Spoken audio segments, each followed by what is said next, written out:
Hello. We are here at Zero Book's basement discussing capital. And I'm here with the famed Eliot Rosenstock, celebrity clinician and author of Zizek in the Clinic, a remarkable synthesis. I think the level of this is like e-girl level of celebrity. I think in terms of if you don't want to overreach the impact of indie book authors, I think roughly the same what celebrity impact as your general, what is it? Maybe I would say we're equal to an Instagram model. Yeah, I mean, I don't know. In terms of audience. I don't know about. It's an audience. Yeah. Yeah. I mean, it's like I would say that the recognition is maybe a bit more facial and less bodily. Yeah. Although, I don't think you'll really achieve true e-girl status until you film yourself kind of kind of rolling around in your bathtub when it's filled with pink water, and then possibly resell the bath water. This would be a possible business model. No, I don't think you can do that. I think you'd have to be an e-girl to do that. You couldn't be an author and do that. No one would buy you can't just buy your bath water. You can't just blur the character of the roles. Yeah, this is what Marx talks about division of labor. Right? We're alienated. We're oppressed. And here we have Ernesto Vargas, who is crucial insofar as his extensive engagement in the reality of industrial processes allows him to provide a perspective that permits us to examine Marx's claims about industrial structures with what I would describe as forensic detail. So he is the man of praxis here. We're very happy to have him here. Thank you. Anyway, now that I've embarrassed you all. So what we're going to be doing in our last Capital Reading Group, we went through the first 5 sections of chapter 15, a long chapter in Marx's Capital titled Machinery and Large-Scale Industry. That's in the first volume of Capital. And what we'll be doing now is we'll be going through the next 5 sections of Machinery and Large-Scale Industry, which is fairly evenly apportioned so as to be the last half of the chapter. Mm-hmm. I think machinery and large-scale industry, particularly in its latter half, it's not as theoretically dense a chapter, as certain other parts of Capital. Certainly, I think we're all familiar with, the first 3 chapters, for example, which are very dense in this respect. Much of the last 5 sections of Machinery and Large-Scale Industry are devoted to chronicling empirical accounts of industrial abuses or abuses of labor forces that were going on, particularly in the context of industrial England. Mm-hmm. So with that having been said, I always talk too much, of course. So I just want to cede the floor to Ernesto or Eliot and give them the opportunity to make any observations about the chapter they may want to start with. Well, I've seen a lot of the arguments that some of the liberals, free market buggers, as Marx called them, played, but I've seen them in real life. A lot of our co-workers come from other factories. I was surprised to know that, well, not very surprised now that I think about it, but a lot of the drivers around town work for the same 3-4 guys over generations. They, one of my colleagues, chauffeur, he worked for a particular capitalist for about 10 years and then moved to work with us. Mm-hmm. And he's been here for another 10 years. But, I was thinking how, as the chapter, some of the parts of the chapter elaborate that they are crippled, as we were saying in the previous chapter also, in their development, right? Yeah. There's a lot of generations in my workplace of people. There's 4 or 5 co-workers of mine who've been there for 30 years at least. Yeah. There's another generation, so to speak, of workers who've been there about 10 years. Mhm. And then there's a flow of rotating people, which also we read about it here in the past, the of low skill laborers, since we're already way beyond factory acts in real life. Of course, there's no children and women, but I've seen I've seen I've heard discussion in the office of, now that we're moving towards more machine labor, we might as well hire women. So we'll see about that too in the Okay. future. So there's no women at your industrial. Only in the office work. Okay. No women on the labor floor. Okay. And maybe do you just want to indicate, insofar as you're comfortable with it, to the audience, like the industrial context in which you're working? Because we haven't really talked about where you are. Sure. Right. And Marx actually talks about my industry. I work in logistics, in transportation, right? It's Mhm. a small factory that, through handicraft, builds pallets for transporting goods. So if you own a factory that makes, I don't know, refrigerators, you're gonna have to buy from us pallets, and then you're gonna have to put your refrigerators on our pallets, so you can actually transport them through the logistics system of the world, right? Mhm. Yeah. So that's what we do, and as I was mentioning in the chat that we have, that for example in Poland, Mhm. the fact this kind of factory work is way more advanced than how it is here in Mexico. Mhm. So you have people there who are actually of all kinds. You have old people, you have women working, and here it's mostly young men, right? Mhm. From 16 to um, 30, 35, 40. Okay. And old men also, it's people who do less intense labor. But Mhm. I do have to mention that a lot of the labor that I see day to day in my workplace is very similar to what Marx talks about. Of course, it's not as intense, as obscene, or as illegal, because it all is legal. But Marx uh, makes sense of that himself. How capitalists will always skirt the law simply by acting, more or less within it. You know what I mean? Mhm. Yeah. Absolutely. Did you, and I just want to divert a little bit. Eliot, did you have any comments about the chapter you wanted to make before we launch into it? Yeah, I felt like this one's very relevant to keep in mind when new industries do pop up, like I would say like Amazon counts as like, it's not a new industry, but like a new phenomenon.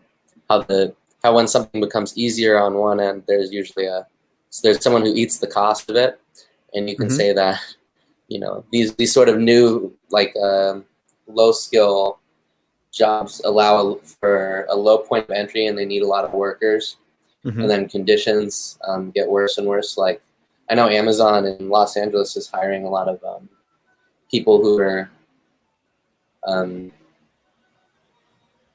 struggling to get a job. So it's good because they sort of have a point of entry. So they allow people to sort of enter in mass, and they sort of provide employment. But then because of this low point of entry, conditions tend to sort of not be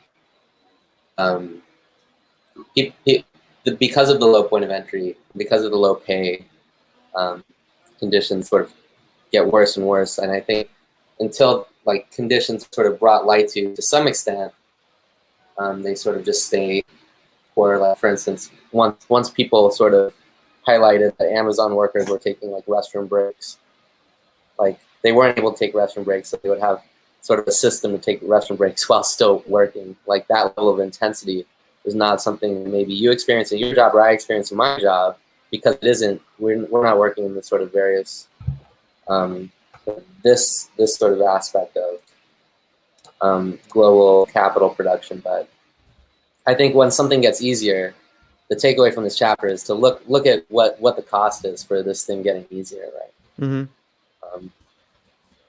Yeah, and then who, Marx gives a lot of historical examples of that. yeah, and who is it getting easier for? Of course. I mean, I think one of the crucial things here that we have to look at is like I think a lot of the importance of this chapter, as well as the analytic of capital in general, has to do with temperality. So without going totally down sort of like the Proustonian rabbit hole, which I think is problematic in certain respects, I think here what we can see is that Marx criticizes the notion of a kind of like the sort of simplification of these separate temporal processes that occurs within the discourse of classical political economy, right? So he says like classical political economy will, and you still see people say this a lot, right? Like it will kind of vulgarize, and it just says like, well, if you're employing, if you have machinery that's setting capital free, right?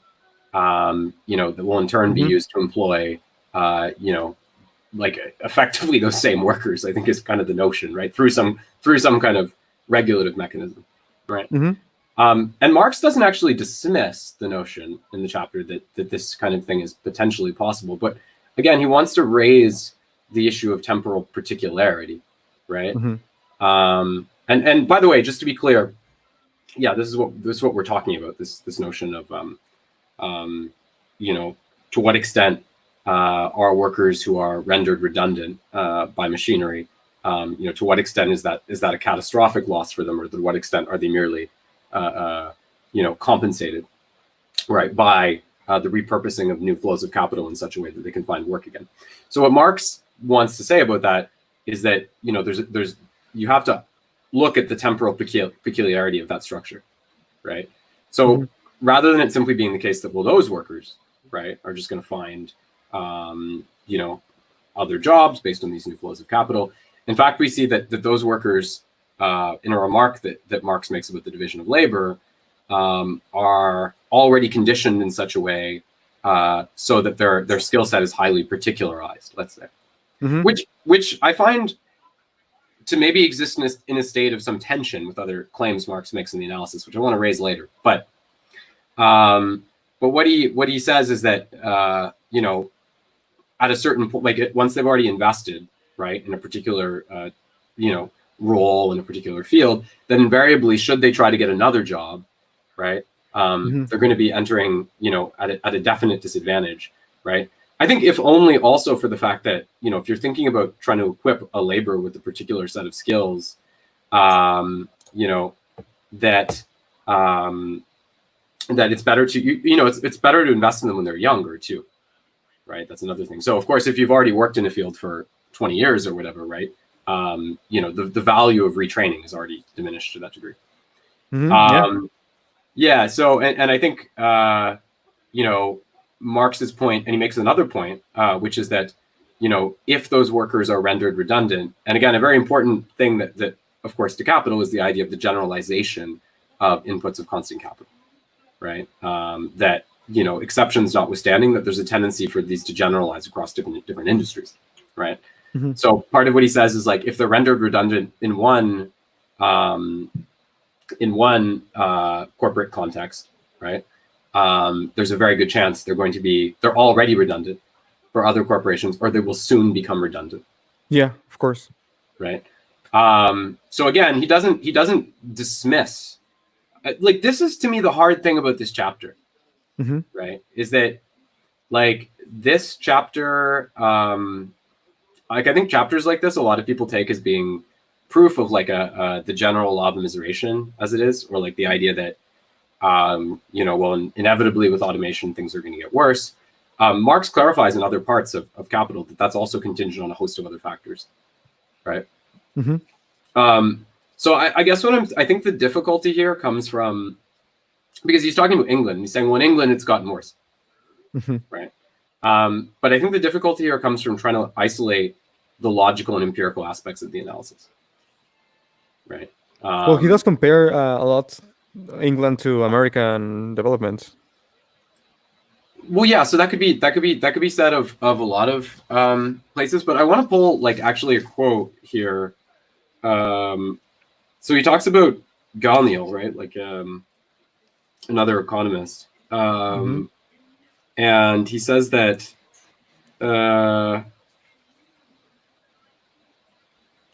The classes which are condemned to produce and to consume grow smaller, and like he's describing what he characterizes as being the implications of industry. The classes which are condemned to produce and consume grow smaller, and the classes which direct labor and bring relief, consolation, and enlightenment to the whole population increase in size, and appropriate all the advantages which result from the reduction in the cost of labor, from the abundant supply of commodities, and from the low price of consumer goods. Under this leadership, the human species rises to the highest creations of genius, penetrates the mysterious depths of religion, and establishes the salutary principles of morality, which consist in, quote, the appropriation of all the advantages, etc., the laws for the protection of liberty, and power of obedience and justice, of obligation and humanity. This twaddle is to be found in C. Gonoleth, De Système d'Économie Politique. What's interesting about that is Marx, I guess, and it's probably under-theorized, right? I think in Gonoleth or whatever. But what's interesting there is there's a certain sense in which, in the context of internationalization of production, which Marx acknowledges as a thing in this chapter, right? Because he talks about how the demand for raw materials drives colonization, how the expansion of the middle class in a certain way represents exactly what Gonoleth was actually describing and what Marx appears to dismiss there, right? So you have an increase in like administrative jobs, an increase in, I guess, what we describe as unproductive labor, servants. Well, different things, right? But that, in other words, that the again, I'm sure that what actually happened differs from the analysis Marx is criticizing, but I'm just kind of throwing out ideas here. It seems to me again that that the internationalization of production allowed or correlated with a process whereby the middle class was expanded in Western countries. Or colonial class. In such a way, said oppressive, colonial, explosive. Sorry, I don't mean to interrupt.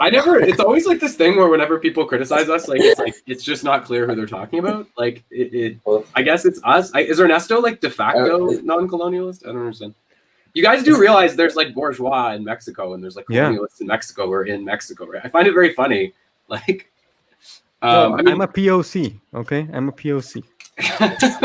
That's it. Just net category. But yeah, of course, like, well, like in Mexico, like I just want to clarify this because it's getting annoying. Okay, Ernesto, but right, is it not the case that in Mexico there's an internal, and I know with like obviously with the Zapatistas and stuff you have this, but there's an internal division between indigenous populations who are disproportionately concentrated in the south and European settlers?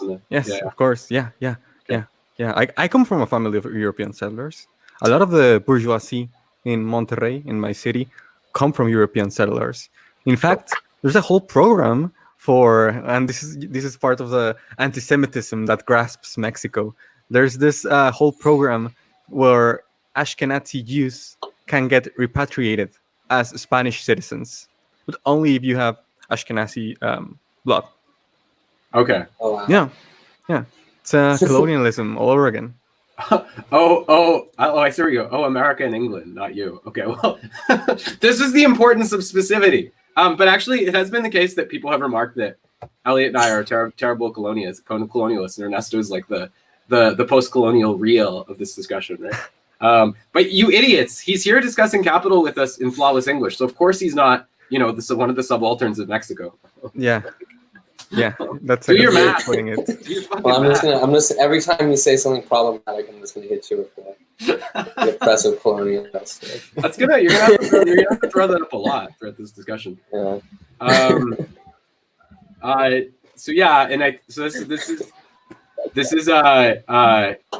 So I do think again, like I think that any analysis of capital, like the law of immiseration is going to be problematic, right? If we're trying to follow the historical development, if we're trying to follow the historical development of capitalism itself, right? Problematic? Well, I mean, maybe you could globalize it, which I think would be. Yeah. I think if you globalize it makes a lot of sense. Okay, but does that that's hard? That is hard though, because like that involves making like a very generalized statement about. And almost a qualitative comparison about the state of people's lives today, But you can do that. You were saying that, of course, there is a class division in Mexico. Yes, there is a class division in Mexico, but the bourgeoisie and the petit bourgeois and the proletariat and all of the different classes are on a completely different stage of development because of the immiseration.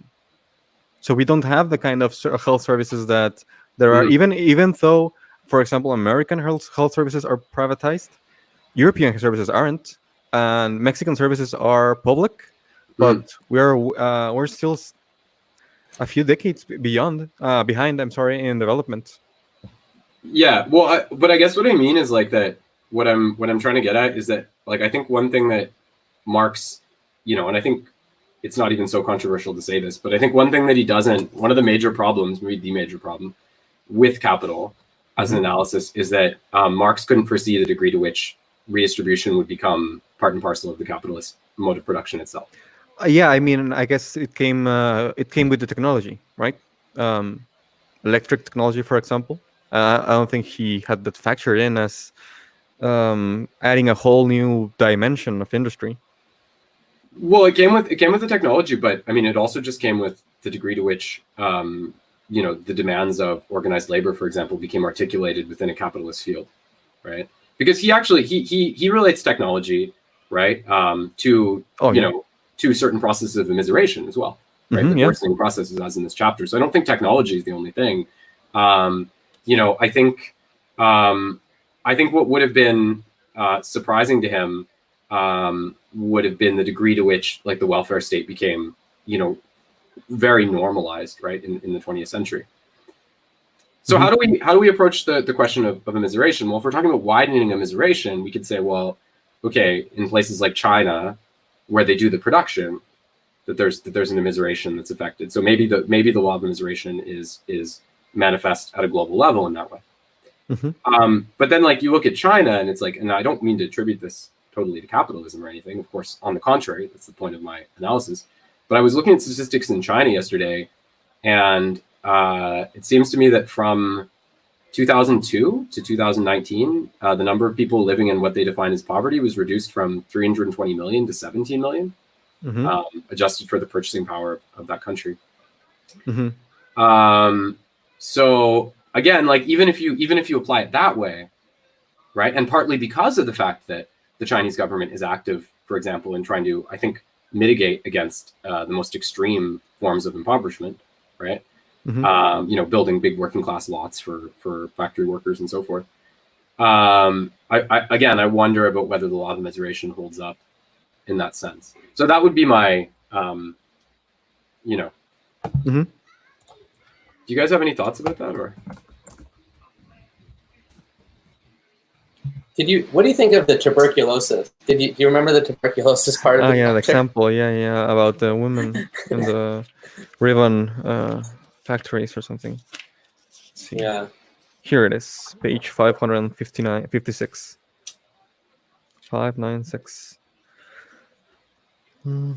It's about modern domestic industry. What's interesting, the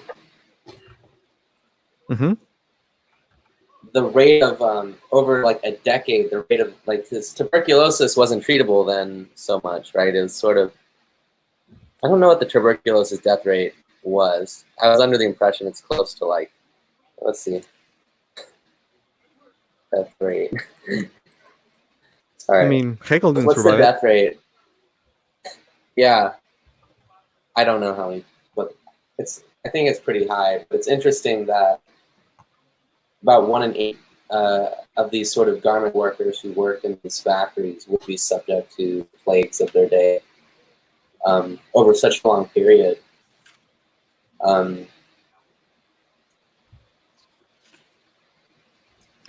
Well, it makes me think about COVID. No, yeah, of course, yes. That'd be good. Yeah, that's a good. Yeah. Well, and also the way that I think with the COVID thing, it shows the, I mean, Marx says here at one point about the regulation of labor for women and children. We should discuss his conception of women a little bit at some point in this. But he says at one point about the regulation of labor for women and children, he says, like, corporations invariably didn't self-regulate. It was only like the iron rule of the law, right? Of course. That caused these changes. So I think COVID's a very good example of that, because you can see that regardless of the obvious damage that's eligible to arise, right? The loss of human life as a consequence of this disease.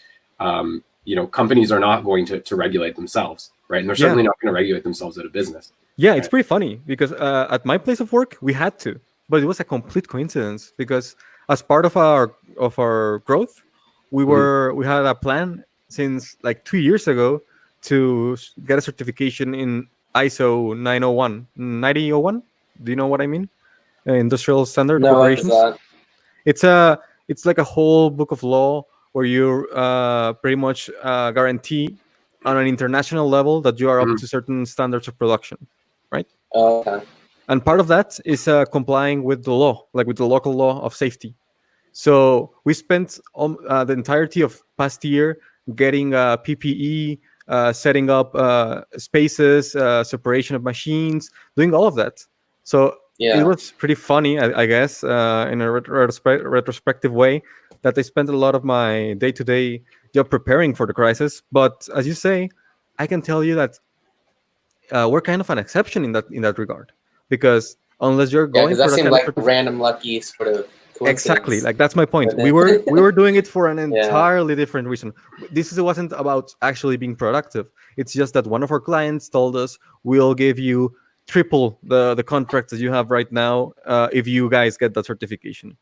So we said, okay, in terms of business, have PPEs, I guess, prepared for that reason. Yeah, we had the N95 masks and everything ready. So we just have our some of us, even there's some guys who picked some of the full body suits. You know what I'm talking about? Do they have them? So have them. We use them because we use UF glue in some of our processes. So we have the big face masks with the face covers and everything. But I'm just thinking that the moment one of them breaks, we're fucked. But at least we have one, of each for everyone. Yeah. Mm-hmm. I mean, I think one of the things that interests me about this chapter is the fact that, and as a quick aside, I just want to say that one thing that Marx remarks here and elsewhere is that the imposition of labor laws actually, can be an impetus for the implementation of labor-saving technologies, right? As with increases in relative surplus value. Right. So this is why throughout the book, like he remarks that capitalism had been able to handily overcome, regulation to the length of the workday. Right. So this is something that he says here. Yeah. I'll give you an example in the factory if you want. One of our production lines involved 3 different very simple machines, and for this whole standardization process, we had to design a process and guidelines and safety measures for each of the machines. And by law, you had to have, for example, a worker minding issue. You know how in the book Marx says that a single woman would superintendent 4 looms, right? Okay, right now there's regulations against people leaving machines unattended. Sure. So if you had 5 machines, you need to have 5 workers. But if you have 1 machine, which is our case now, we just have to make 1 process, 1 set of PPE, and 1 contract. Right? Yeah. I do enjoy part of modernization. I do enjoy the electronic sort of version of verification of work, so you don't have to have like if you look at our background, like the loom master, the loom supervisor is sort of over your shoulders, like, you're doing the thing. Okay, you are okay. Yeah, we have a couple of superintendents at work that roam the factory. Yeah. This is good, right? This is Ernesto's moment, because if Ernesto is the real of this group, then this chapter is like the real of Capital. So this is good. We need these stories. But I think I want to say something about this, because I got to do my symbolic act, right?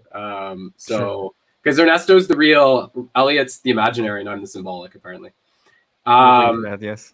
but I wanted to what I wanted to suggest was that I think it's very interesting. I said like because I think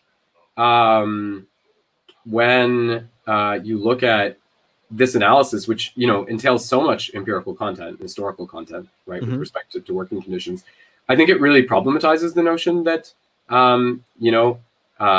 capital is simply a logical analysis of the unfolding of the value form, for example, right? Or at least I think it adds to that, like in a way that, or it supplements that in a way we have to understand crucially. So it seems to me that if we look at Western Marxism and its development, pretty much, which of course usually is attributed to Lukács, right, History and Class Consciousness, that this inaugurates an effort to think Marx in a more Hegelian vein, right? And it's interesting to note here that Lukács ends up being very, very foundational to like value form readings of Marx. So we can discuss like there's a lot of different value form. We can talk about like Michael Unreich or Son Rethel or Ricardo Bellafiore. Like there's a lot of different views on this, but I think one that is interesting to look at and maybe quite emblematic in this respect is Pistone, right? Time, Labor, and Social Domination. And one thing you see with Pistone is that so he wants to argue that the proletariat is essentially argues it's kind of like an extrinsic social category. So he argues that in the early part of Capital, you have the commodity form or value, which is use value and exchange value, and abstract labor indexes to exchange value, concrete labor indexes to use value, and that the proletariat are essentially just like a personified manifestation of this subject object of value, right? So in other words, like that traditional readings of Marxism have privileged the standpoint of the proletariat, but that this is potentially mistaken insofar as the goal shouldn't be to privilege the standpoint of the proletariat, but to abolish the conditions of value production altogether, or the sort of quantitative approach that we take.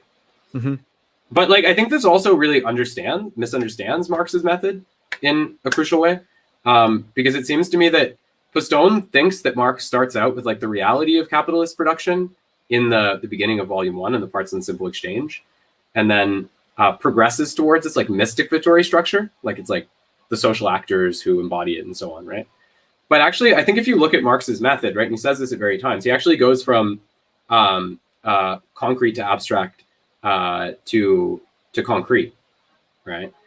So he starts with the surface manifestation, reconceptualizes it vis-a-vis an abstraction, then returns to like a more fully understood notion of the surface, right?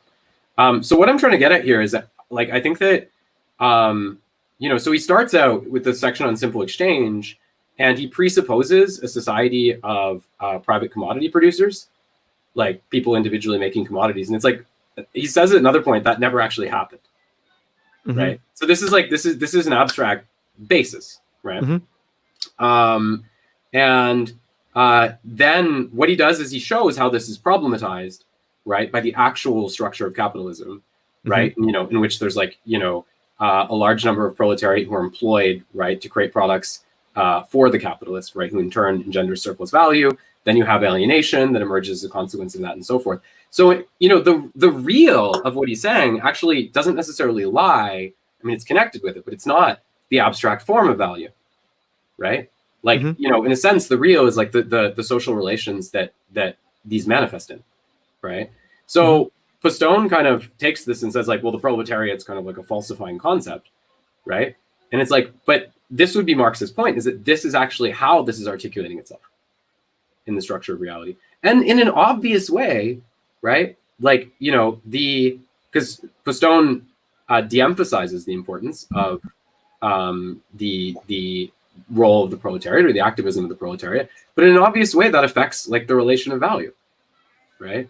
Like in England before the miners' strike, right? It was remarked that profit rates had been capitalist profit rates were in severe decline, because of the high tax rates and the formation of unions and these things that had occurred as a consequence of the activism of workers, right? So I guess what I mean is it just seems very undialectical to like try to separate that out and to not understand the way that that's the real manifestation of those forms, but also that actually has a relationship to those forms, right? Does that make sense what I'm saying? Yeah, a little bit. I haven't read Son Raftel, so I can't really. I was talking about Pistone mostly, but yeah. Oh, sorry, Mosh Pistone. Yeah, I haven't read Mosh Pistone either, so I'm not familiar with their particular conception of the value for the interpretation of. Can you repeat the concept again? The idea that, well, I was just saying that Marx starts out with a kind of abstraction, which is simple exchange. Between Yeah. That's like an idealized kind of capitalism, sure. Yeah, but then he shows how that actually manifests, right, in this severe inequality, between the capitalist, who's generating surplus value off like an army of laborers, right, and the alienation that emerges as a consequence of that. So the notion of like individual commodity producers exchanging their goods, Marx starts with that because that's where classical political economy ends. Right? Yeah. Okay. So he yeah. starts with the kind of petit bourgeois analysis, right? So Pistone takes the categories of petit bourgeois analysis and then absolutizes them or totalizes them without assigning significant, like a sufficient level of importance to how that's manifesting in the terrain of reality. Okay, so he doesn't do a lot of historical analysis. No, well, in fact, like there is some historical analysis in the book for its own ends, but I'm just saying, like, it ultimately reduces. It ignores Marx's materialist aspect by making value like a sort of identical subject-object that divests and incorporates its own subjectivity, and he doesn't assign enough significance to the role that the proletariat. Like, I'm not even saying that the proletariat's like primary or labor is some transhistorical essence or anything like that. I'm just saying if you're going to do a value reading, which I do, right? Like, you can't just dismiss the importance of these agencies, right? That's kind of my point. Yeah. But I think, again, I just think this chapter is important to that because it's like, if Marx was just trying to logically unfold the identical subject, like the subject object of value, like why would he include these like extensive historical digressions, right? Yeah, exactly. Do you have any thoughts, Eliot? Ernesto? Is that the Star Trek Enterprise? I'm trying to find the right Star Trek bridge that works the best. Oh, the Star Trek bridge that works the best. Okay, yeah. That's the Next Generation, right? I think that's actually interesting too about that because Star Trek is basically post-capitalist, right? But if we're going to, oh yeah, very good, yeah. Star Trek is basically post-capitalist, but it's interesting how they, like, it's an interesting solution to this question because, like, left aka Star Trek communism, very popular. Yeah. We're not quite there yet. If we could say that value refers to like labor time, right? That ultimately it indexes to labor time. One of the interesting things is I think the ideology is key to holding it all together in terms of like what keeps people disciplined. The fact that their technology allows them to go interplanetary travel, I feel like is such a, maybe like so enjoyment producing that they go, okay, I guess we won't worry about money too much. Well, it's speculative realist. It's speculative realist in the sense that, like, so I would take it like that the form of value would cease to have a great deal of importance at the level where, like, because they can just make anything in that, right?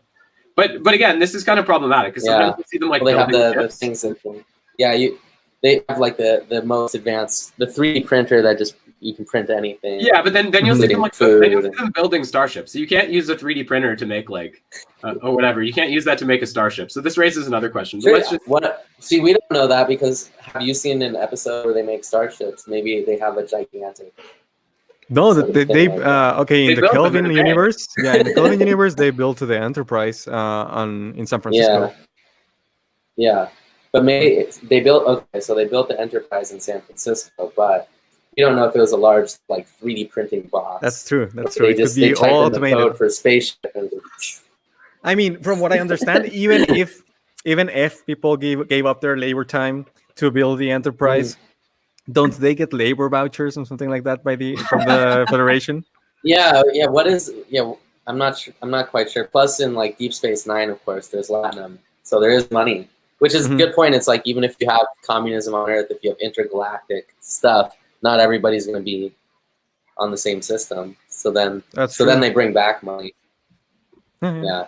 But it seems Yeah. like those people who are like on the enterprise are like monks about it to a certain extent. They don't take the platinum from Uh-huh. the Ferengis. They don't seem to be concerned very much though. Well, I guess my point is that if labor index, like if value indexes to labor time, then if you're able to produce anything instantaneously, like the question of time actually becomes moot, right? In that formulation, or it becomes moot vis-a-vis production. Let's say. But like Eliot said, not everything can be produced instantly. So there's okay. So that's an esoteric level you have to deal with. But just following my bullshit analysis, like if everything can be produced that way, or many things in any case, that weakens, let's say, the correlation between labor time and value. And so it's interesting in Star Trek that Engels actually says in the Dialectics of Nature that he says, like, even if we overcome like the exigencies of the form of value, that humans always have faced limitation in the form of nature and our capacity to predict the movements of nature, right? So it seems as if like Star Trek, it's a context in which the limit of nature has superseded like the limits of capital, right? As being the limit of the universe, right? Or at least much more than we have. Yeah, much more than we have. Though you can already see something like that within our current system. This was I was talking about the eminence of these things. Like when you greatly increase the number of people who are working in like intellectual fields or unproductive labor or whatever, you can have a greater delegation of the workforce towards like intellectual production or general intellect or whatever. But I think in this context, it becomes much less dictated. There's no union. They're very Chinese communists in Star Trek. There's no unions. Because if I was a red shirt, you know what I'd fucking want is the union. The red shirts are elite, right? that would be like the NBA players union, right? The red shirts are like the big shots, right? They always get killed in the original Star Trek. So they're not the elites. The elites are the, you're on the bridge, hanging out with the captain, you're having like a little soap opera. Yeah, it's the yellow shirts. Are the yellow shirts? Kirk had a yellow shirt, and he was always getting in like fist fights with aliens, and like I don't know. He did fist fights with aliens, but he doesn't have to. Yeah, he had the right to get into fist fights with aliens. That's what the yellow shirt entails. You have not the injunction, but the right to get in fist fights with aliens and sleep with lots of like green babes and other planets and stuff. Exactly. It's my fucking right. Yeah. Imagine dying for like Kirk's like stupid fist fight thing. He's like, all right, everyone. He's like, I played this game of poker with an alien, and now you got to go with this gun, just zap into the middle of the city. I would be like, yeah, I actually just watched an episode where he called the bluff on an alien warship to blow up the Enterprise. So everybody could have died, and he just unilaterally did it. I imagine Spock would use his logic to put himself in the position where he's least likely to be shot. And then as the red shirt, he'd be like, well, logically, if I put these 5 red shirts in front of me, one of them won't shoot me. Yeah. See, I don't buy the Star Trek because it doesn't have worker. Where's the red shirt union? That's what I'm asking. Yeah, it is interesting, right? It portrays hierarchies. Like, not that Marx ever said hierarchies would be abolished but there's some kind of tension between the representation of hierarchies, which seem to be, derived in certain respects from military structures. Which is interesting because it's not like a directly capitalist field, let's say. Well, it's not. There seems to be some tension between that and the way that it's presented in the show, right? Yeah, well, money's whole, for Marx, the analysis of money, insofar as money forces people into these definite sort of parts where one person has like essentially power to sort of alienate, that should be alienate, the power to sort of, you can say alienate these people from their labor, right? So it's present in hierarchy as well, not to get too deep. Now you're not on Doug's stream because he would have cut that off by now. But I think the the value, the labor theory of value isn't all Marx wrote about it. I think he's very, if you read Marx, he's very in tune. Like, I think there's a tendency of Marxists to say we're not part of, there's like the sort of center-left radlibism. Yeah. I hate to say it, but I actually had this thought, which is a problematic thought. But it was like in the form of a meme. Marx really was the first libtard. Not the first libtard. But no, I mean, you just read it and it's like, he definitely, he has the economic analysis, but he doesn't leave issues like on the table. I feel like if there's an issue of the time, right, it wouldn't be separated necessarily out because it was simply, or reduced into the value form reading of it. What do you mean for by instance, let me find what I was reading before. Capitalism destroys both the ancient and transitional forms behind which dominion and capital is hidden. Hold up. I was reading something before, and I was thinking of this. I think it was just, let me see. It wasn't in that. I'm trying to find it. Anyway, I'll give you an example. Yeah. Sorry, citation needed for the moment. But in terms of, and I think as we keep going, I almost like his poetic flourish. I think there's a tendency of Marxists to be, there's something within his like method where he is like sort of contradicting himself that has like a certain flourish of it that we don't necessarily think of as like properly Marxist today. That I was reading, and then I sort of had that thought. Well, generally, I find that the mistake of like, and all kinds of interpreters do this, but generally the mistake of like Anglophone interpreters of Marx is that they tend to try to they just don't think at a level of dialectical density that's sufficient to comprehend the text. So, for example, Postone takes a passage that in Capital where it says that. Let me just pull it up here. It says that the value form of the product of labor is the most abstract, but also the most general form of the bourgeois mode of production. This mode is thereby characterized as a particular sort of social production, and therefore as historically specific, right?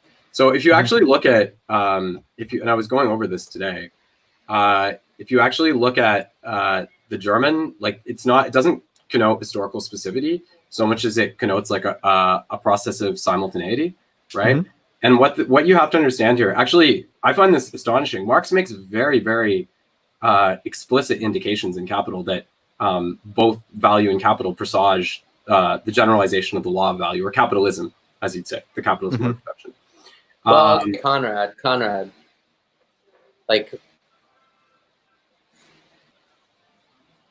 Just for instance, in terms of just when he describes like working conditions, I think we get caught up in the sort of value form, but this is how he describes like working conditions.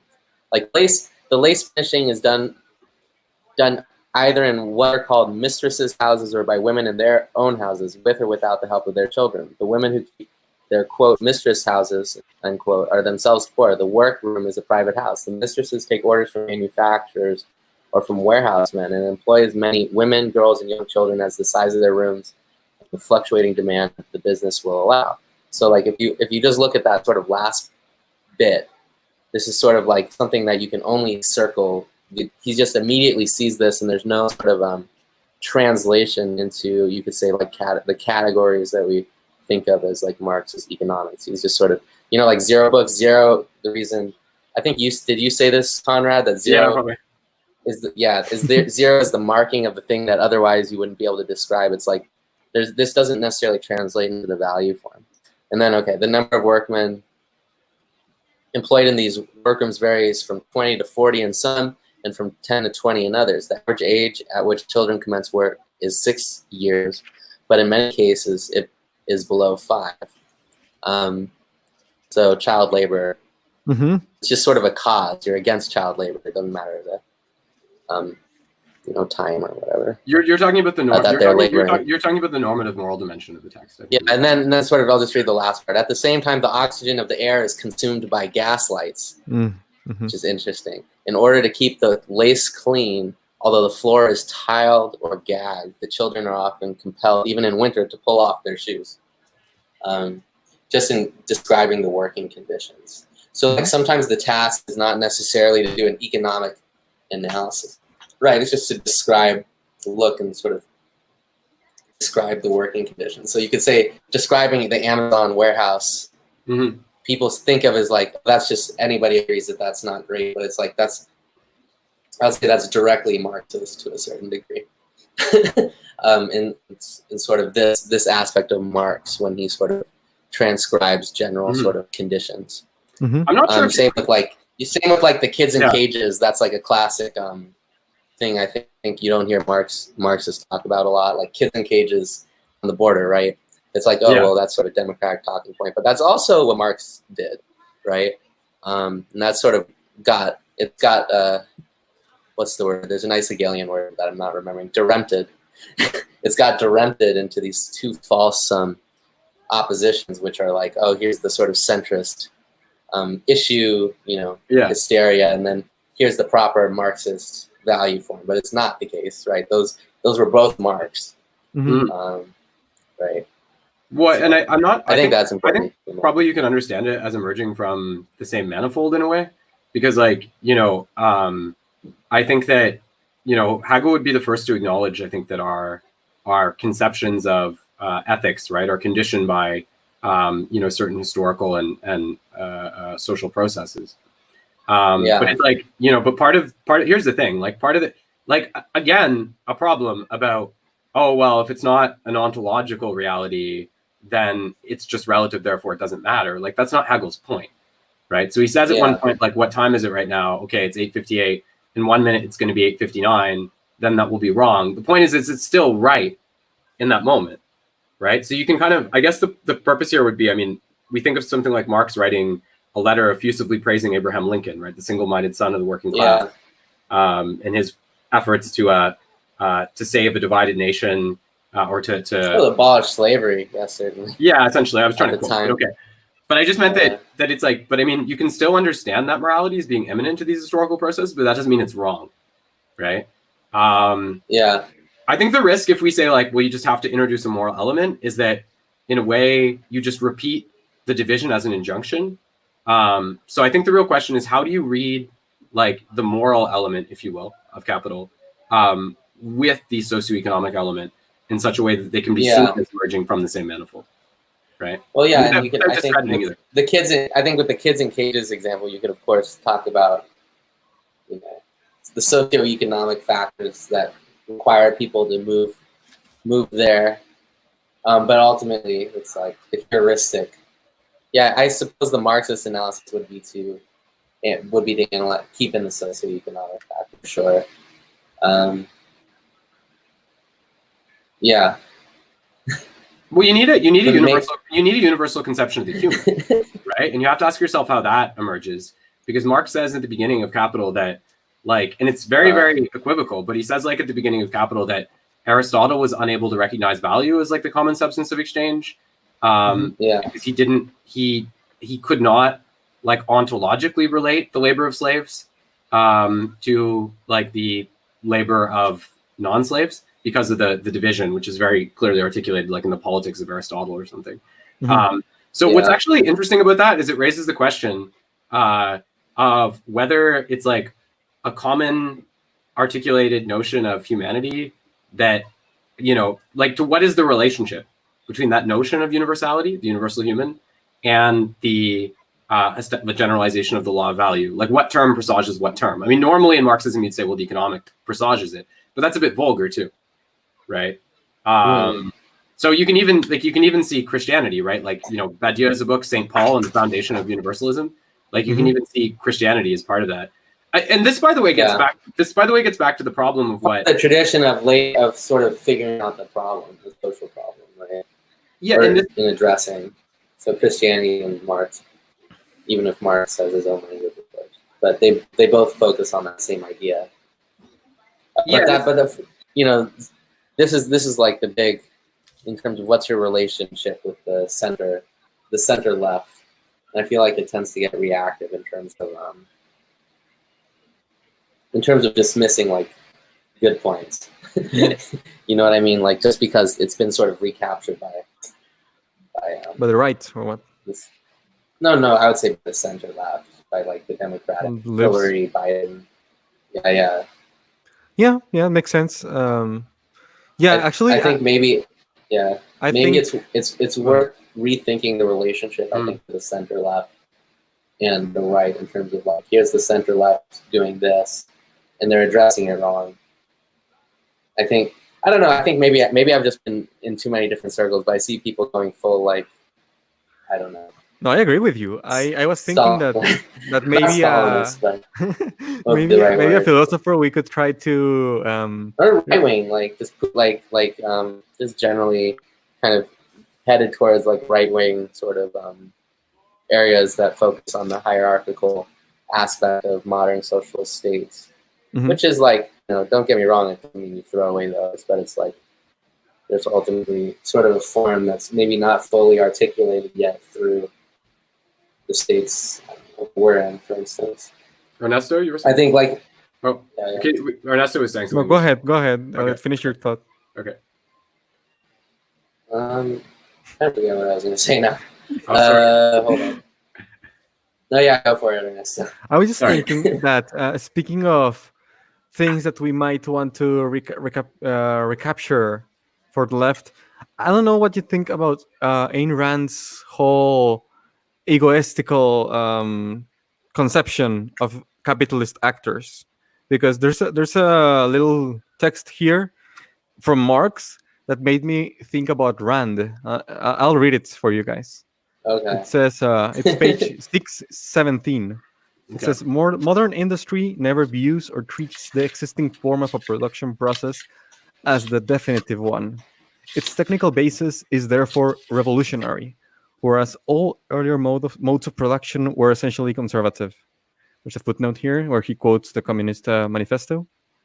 He says, by means of machinery, chemical processes, and other methods, it is continually transforming not only the technical basis of production, but also the functions of the worker and the social combinations of the labor process.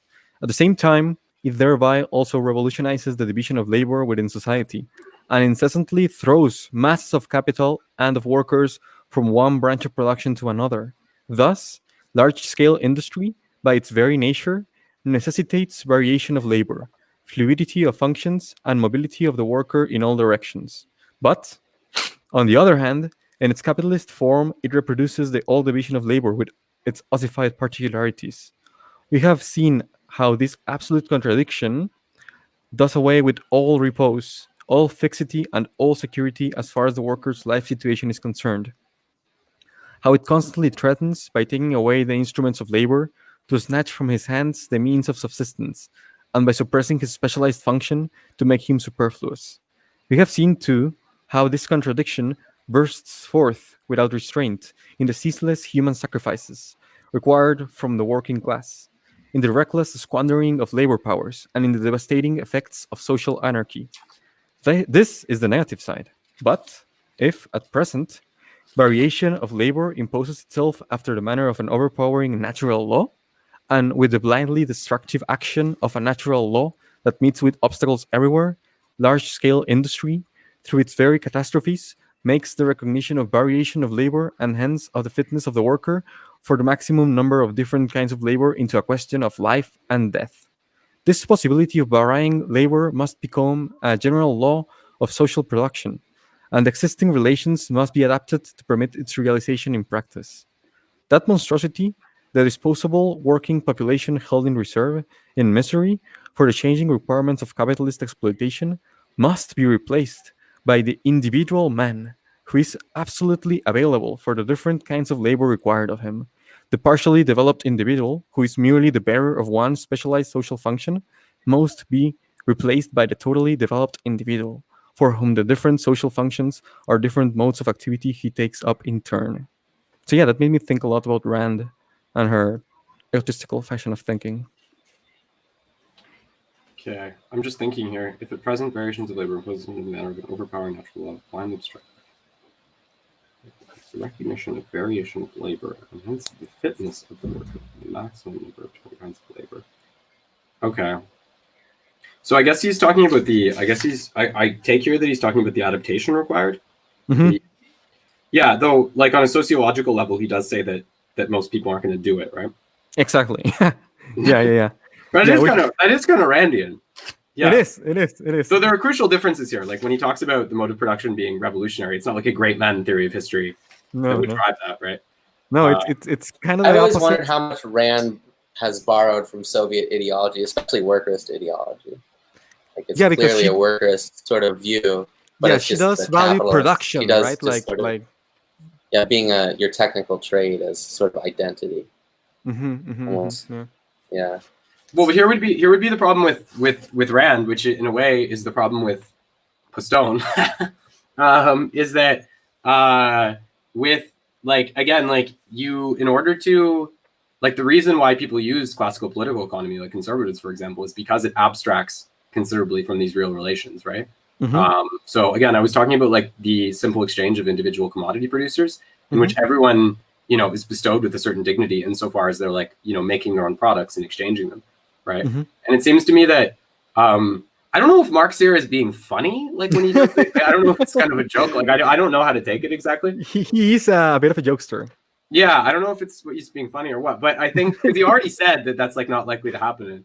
But I think, but at the same time, I don't want to declare everything that doesn't agree with my analysis satire. I think it's easy. Like the problem is that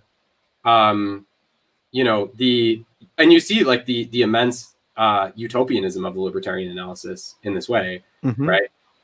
Because when it posits its theory of like the great man who rises above everything and everything, everything, it's quite gleefully oblivious to the actual social relations which prevail. And in that respect, Rand is like a descendant of the bourgeois assumptions of classical political economy, right? What's interesting about this passage is that Marx is like, he seems to be adopting this valorized image of the individual who like adapts himself and like pulls himself up by his bootstraps and rises above the circumstances, but he's doing so in a context which is already extensively qualified as to the social context he's in and as to the improbability of that actually happening. But who knows, maybe also the improbability of it happening means that in this context Marx could deign it to be a bona fide achievement as opposed to just like a tendential consequence of the system itself. Right, because he is talking about someone the working class here, right? Not those. That's what sort of our condition is, sort of the contemporary condition. You can be a sort of Marxist reactionary. I think maybe in this way it's good to be a reactionary in terms of the things which were categorized as oppositions when Marx were not necessarily, like for instance the individualist sort of like. You don't have to necessarily sacrifice theories of will or whatever. Yeah, whereas now it's like everybody who's like champions individual will is like, yeah, the left, they don't like that. It's like it's sort of nonsensical, really. It'll be the right argument against it, right? Which is like, but there is a lot, but the left has taken that up in terms of sort of it's like the individual will is not an aspect of sort of contemporary. I think or it's like actively, it's like as a response to the right's sort of reclaiming of individual will, and then the left then once the right reclaimed individual will, they said that's not good ideology, right? But I feel like if you look at like more proletarian environments and not sort of bourgeois left environments, it's still there to a certain extent, even if the socioeconomic analysis isn't there. There's still like a general sense of the necessity of individual will in order to pull yourself through sort of very difficult situations. And then there is a sort of general sense of an oppressive other, right, where it's kind of not undefined. Or it takes the form like definite forms like cops or something like that.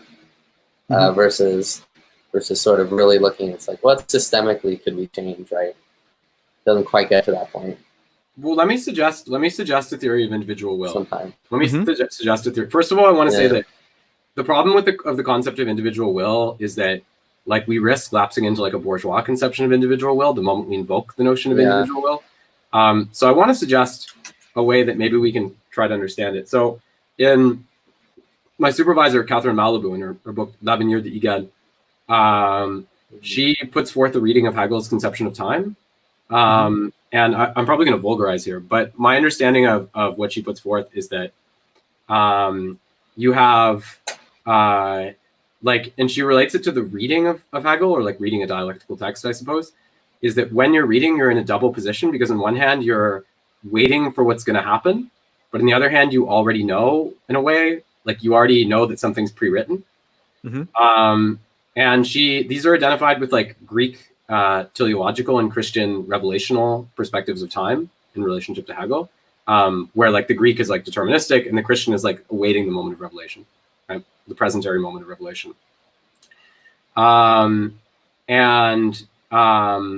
Like for Malibu, this is resolved in the philosophy of spirit in the anthropology section. And you have this Greek term like habit or hexis from Aristotle. And it's the moment when you realize that even though things are already inscribed, like in a certain tendential process, that that inscription itself is a consequence of what she calls plasticity or habituation.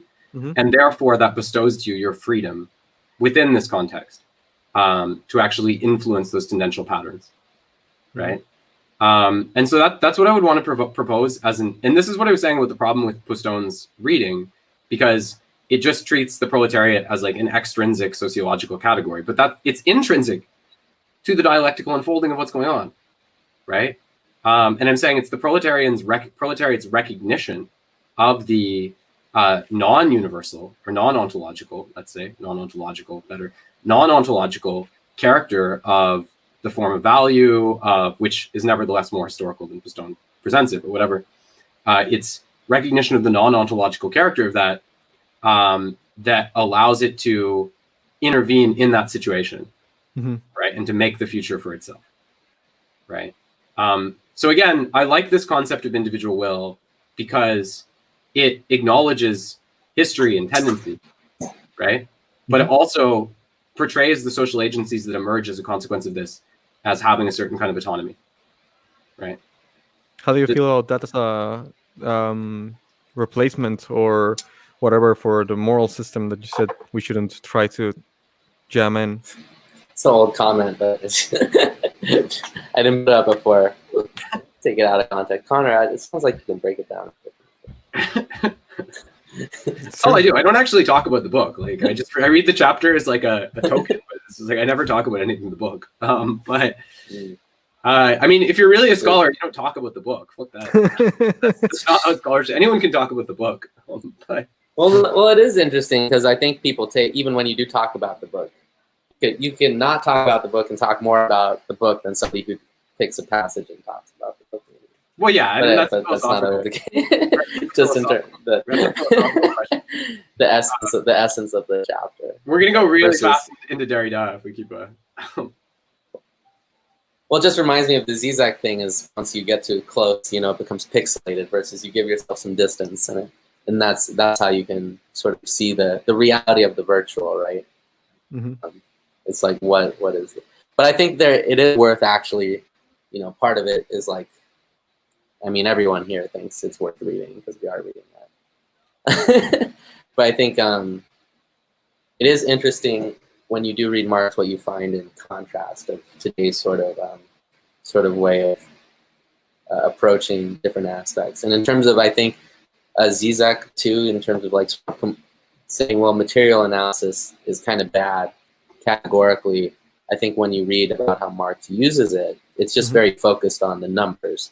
It doesn't necessarily mean like ideas are like not present and everything becomes an equation. It's like, but when he does sort of analyze something, he will give you like the historical aspect of it, and two, the sort of exact number of workers, and then what are sort of the conditions that sort of arise from this number of workers in this particular setting and this number of people in this particular setting. Well, the material analysis is imminent to the general dialectical process. Yeah, imminent. Yeah, but in terms of it's not necessarily a simple economics textbook, and I think people try to put it, describe it as an it is to a certain extent in the economics textbook, but there's a lot of it that is not an economics textbook. But we can't go too far in either direction. I mean, the real lesson of Hegel's master-slave dialectic is that materiality is imminent to like the general ideality of dialectic. But like that doesn't detract from its force or explanatory efficiency. So I think that what we have to understand is the way that Marx is absolutely materialist in terms of advocating like a materialistic worldview, but with the significant caveat that materialism is broached through a dialectical method. So the dialectic, it's not so. I mean, I think the language of inverting Hegel often is misleading in this respect, because it's not so much an inversion as it is like a radicalization of a latent material aspect that Hegel just couldn't understand because of the relatively pre-scientific era that he was in compared to even like 50 years later, right? Yeah. Well, also his task was sort of determined by the authorities of the state, which he initially had like a sort of like tenuous relationship, or was even an anarchist, and then moved towards being a state philosopher. Yeah, like Schelling, like all these guys, right? Wordsworth. Yeah. Can I narrow in a passage that I just want to narrow in a passage because I want to get at the mechanism where Marx acknowledges the way that like flows of capital could be repurposed as jobs, for example. Nevertheless, this is page 577.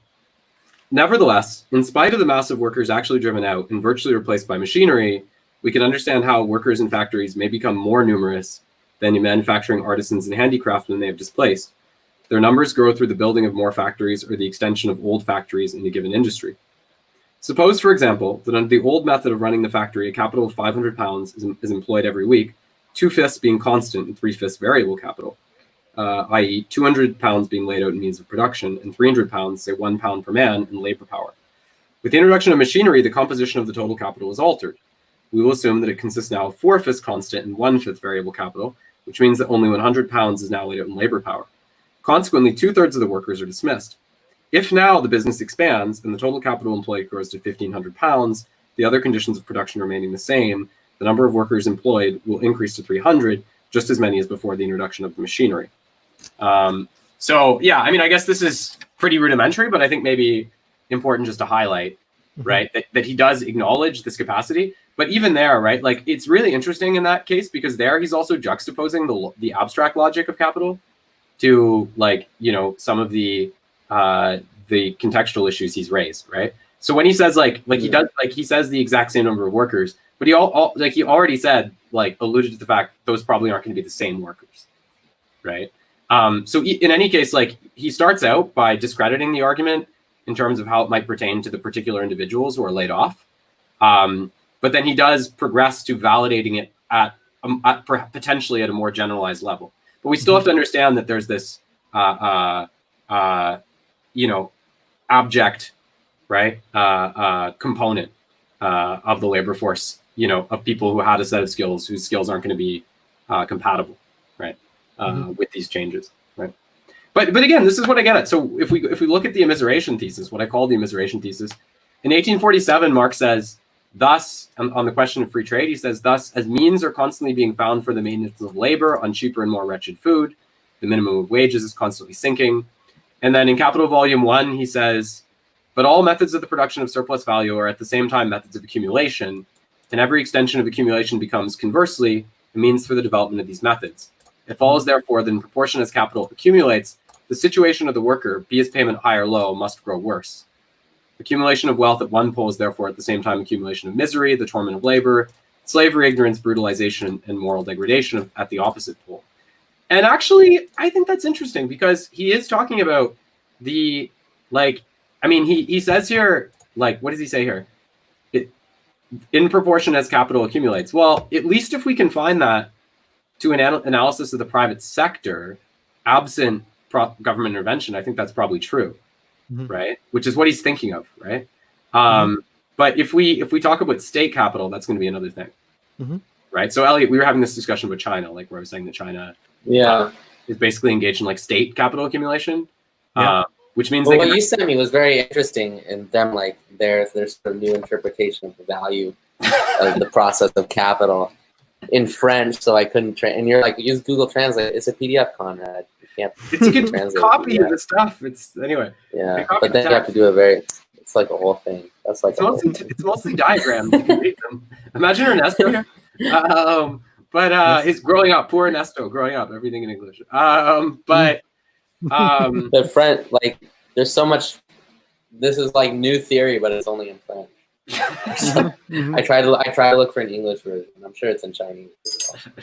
I think it was made by the French Communist. I think it was made by the French Communist Party. Made by the French Communist Party. Mm. Yeah, and they're not too big fans of English people. So, but this is their nationalist, sort of aspect, Thoraz and all that. But so in that diagram, like what I found interesting about it was that, like, so K is like capital in economics. Like if you, so they have, if I remember properly, they have like, instead of the, like when you have, like money, commodity money, like MCM, they have what isn't it like a capital commodity? It's K and then K prime, and that's how they have a sustainable lowered rate of profit in the public sector because it doesn't have to make a profit, which is impossible under capitalism, I believe, is how you explained it. Yeah. Well, so for 30 years in China's history, they've actually, like, if I understand these graphs properly, they actually had a negative profit rate, which is entirely possible if you're just like aiming for like long-term capital accumulation, right? But that's not going to function within the context of capitalism. So again, it also shows you, I find these arguments about China, like when you get like kind of your Enlightenment bros or whatever, who are like, I'm not a new word, Enlightenment bros. When you get your Enlightenment bros who are like, China's capitalist, man. It's like, well, yeah, obviously, like that's a thing, but at the same time, like you have to actually break this stuff down because China's functioning in quite a different way, right? In terms of how they operate. Like they're basically. And did you read the thing that I sent you from the document that was sent in 2018? Did you translate that? It was this is like Zero plateaus. It was in Wuhan. Wait 1 second. This was, so what I want to go back to the chapter just in a sec, but I just want to pull this up. It was the KMA prime, the AMA prime. Okay, yeah. Well, I want to just reading from this document that was issued in Hunan. Sorry, not Wuhan, Hunan. So I'm going to translate it here just off the French. The internal document of the school of the cadre of the party of the province of Hunan, and so this is a quote from it. The Communist Party of China has never tried to hide its point of view and its intention, the annihilation of private property and the means of production. The time has come for China to enter in a second era of socialist transformation.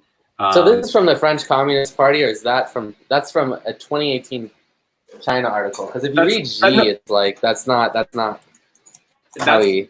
Well, no, but actually, if you look at the statistics, they've actually increased socialization since 2011, right? China? Yeah, the process of nationalization. Yeah, has increased. Industry. Yeah, it'll be interesting. Well, now they made a Alipay guy a member of the Chinese Communist Party after. Who knows what that means for him? Does that mean they'll just repossess his business? But yeah, I wonder what it would look like if they.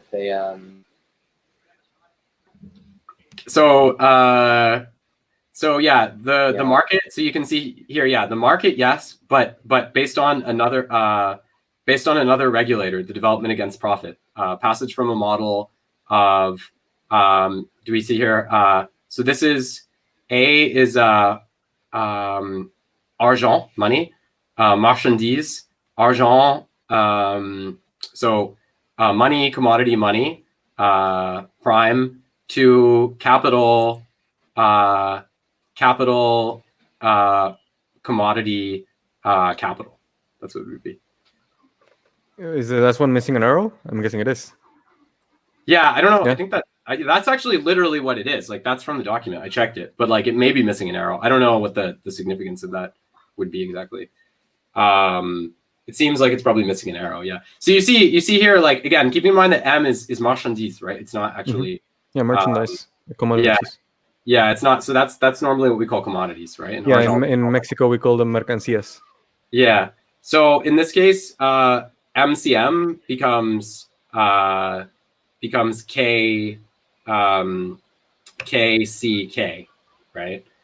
So it's actually, again, the goal becomes the goal becomes singularly focused in the accumulation of capital, whatever the actual rate of profit, right? Mm-hmm.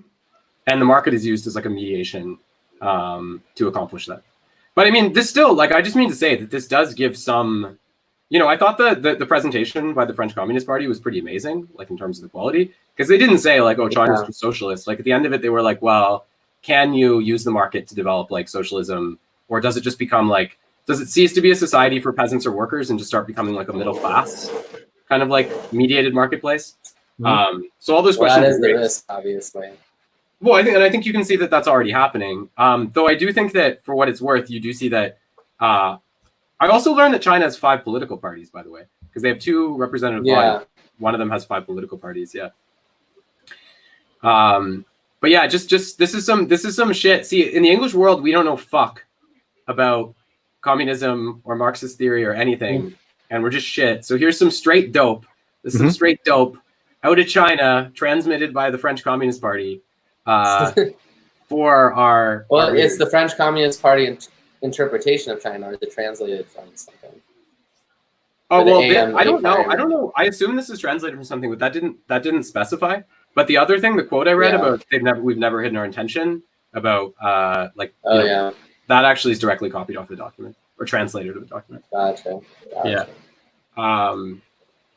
Like, there's one other thing I think we really should talk about, like, just in terms of, and maybe we can just riff after that. But there's one other thing I think that's interesting is transparency is something that in terms of the Chinese Communist Party, that they have that I would say the U.S. doesn't. It's like if you disagree about what they do, it's hard to argue that they're not transparent about why they're doing it. Chinese, you mean? Yeah, the Chinese. Yeah. Mm-hmm. Yeah. It's not exactly a mystery versus, I would say, we're used to like the obfuscating. It's not obfuscating Western democracy. You mean that because of the French communication, this comunicado from the French party? Oh no, or in general. Well, just in general, in terms of responding to Conrad's quote, in terms of we have never hidden our intentions. It's like, oh yeah. Like you won't hear like the U.S. president say, "Well, we have a mass surveillance system." Yeah. Actually, now we do, don't we? Now we do have the president we deserve. Well, I do think though that there's an ambiguity. Just open about what we're doing. I do think though that there's an ambiguity in China. You don't like Trump. It's like maybe you don't like America's policy so much. I do think though that there's an ambiguity in China, because I think that ambiguity just lies mostly in the question I raised about the middle class. Keeping in mind that's a different social class. It means something different than America, and like peasants and workers. Because I think the question becomes like, is it like a combination of like Chinese capitalists and like aspirational upper managers who have now like entirely seized control of the Chinese Communist Party and are just wielding it for their own ends and trying to pacify other segments of the population? I think, well, that's not an argument against what they're doing either. If they are wielding it for their own ends, it's like, okay, are they wielding it for their own ends and ultimately negating its purpose of communism? Well, I think this is still, I think it's still problematic, because I think that, I think that if you're not thinking universally, there's always going to be a tendency to like instrumentalize other parties. So we see this very strongly in the States, right? Where, like Trump turns around with a tax cut and fucks over the exact same states and people that voted for him, right? So again, like, the whipping up of passions in this case is actually instrumentalized against the same people who support him. So I'm saying I wouldn't mind if it was like for their own ends and they actually believed that political universality was necessary to achieve those ends. But the problem is that as soon as you say for their own ends, usually what do you mean by political universality?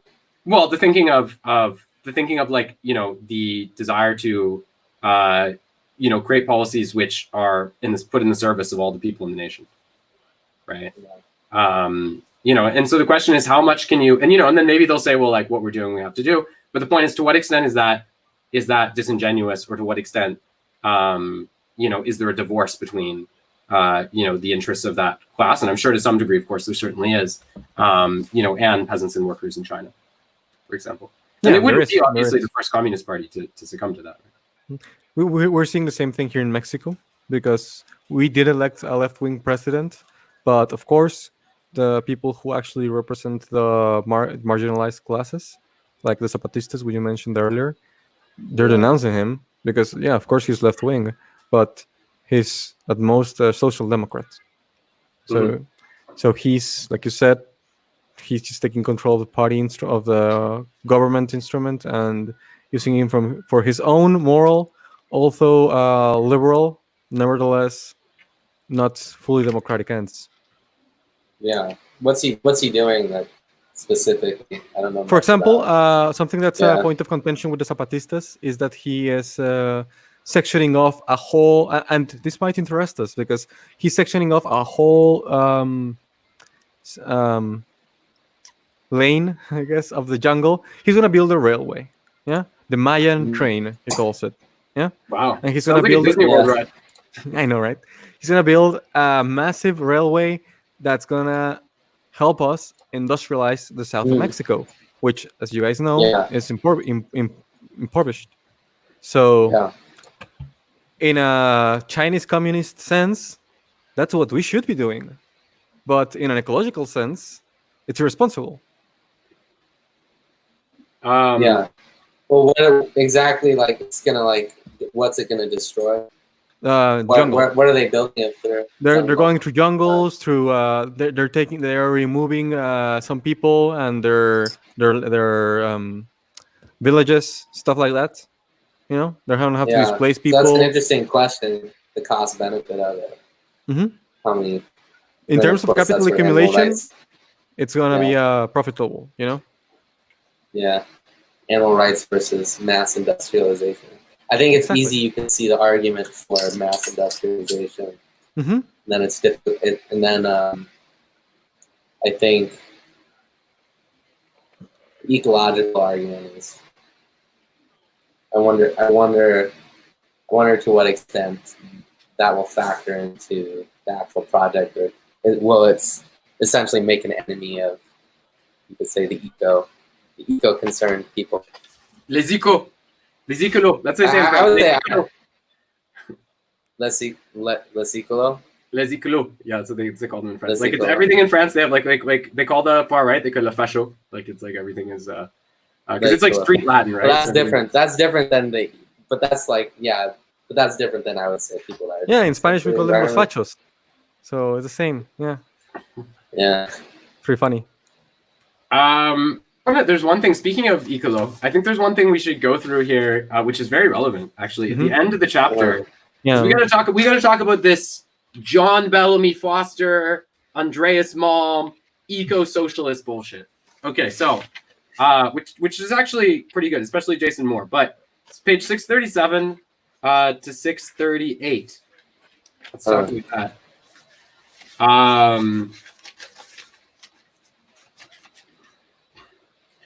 So John Bellamy Foster wrote a book called Karl Marx's Eco-Socialism. It was considered quite important in this field.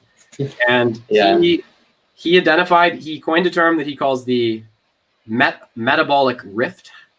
And it's not actually used in Marx's work, but Marx does say like rift when he's talking about, and in particular, he talks a lot about because again, they didn't have like quite the same range of concerns as today. He talks a lot about soil exhaustion.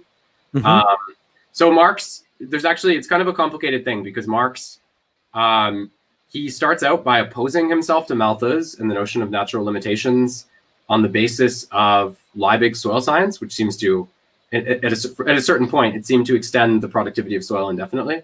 But then later, Kohei Saito has argued, for example, that later Marx discreetly acknowledges that nature may have certain definite limits to exhaustion.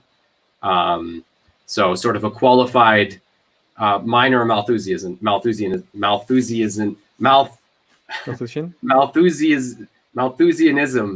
makes it into Marx's later work. So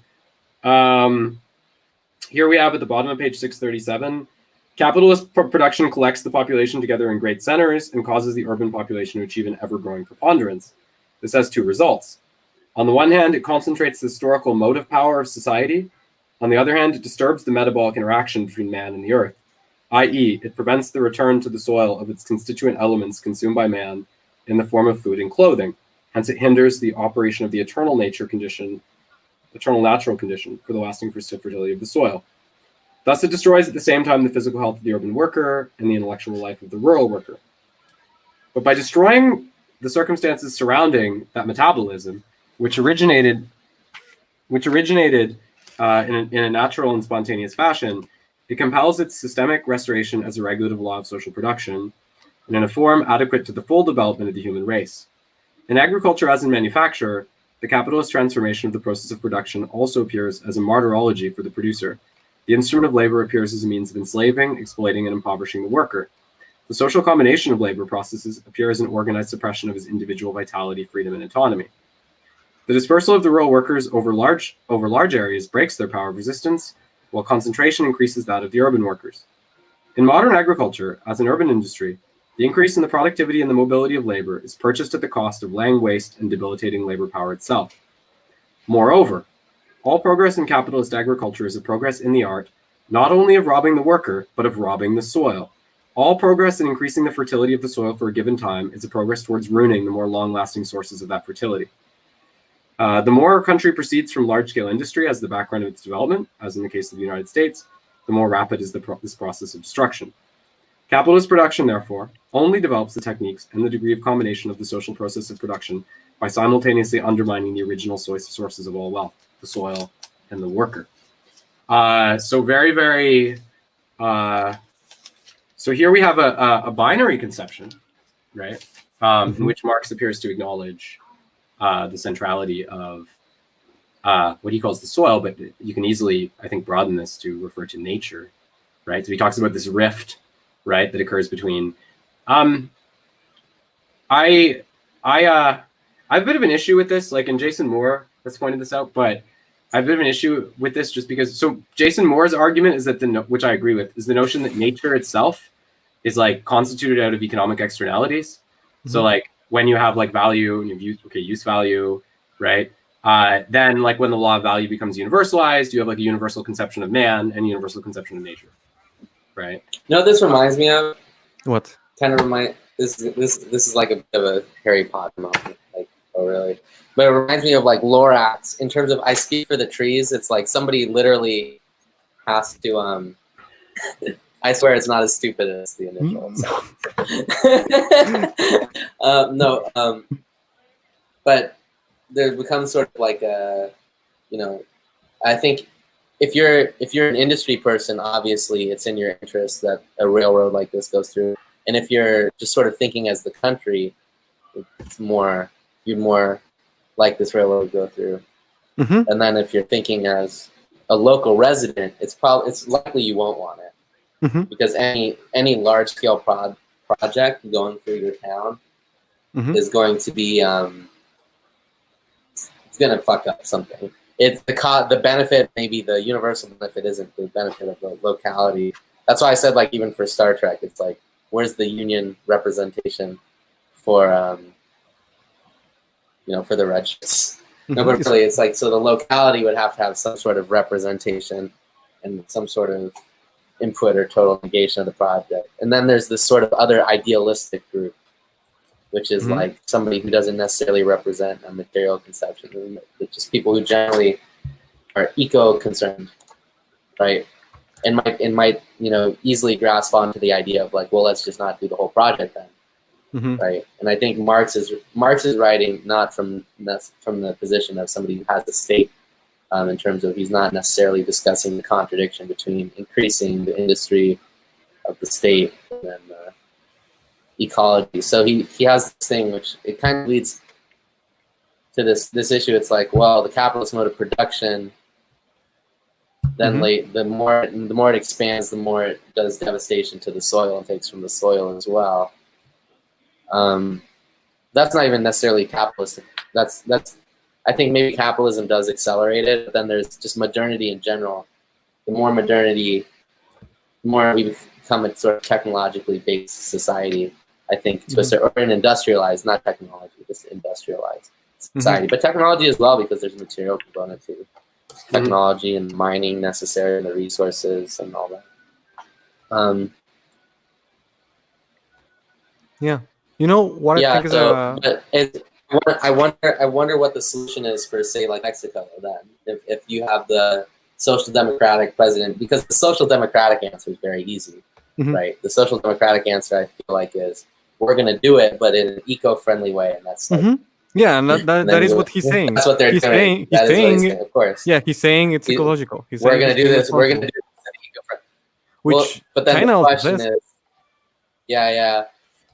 is it resolved, or, of course, it's like, what does that mean? Like, who is going to be the person? Resolved. It's politically resolved, you think?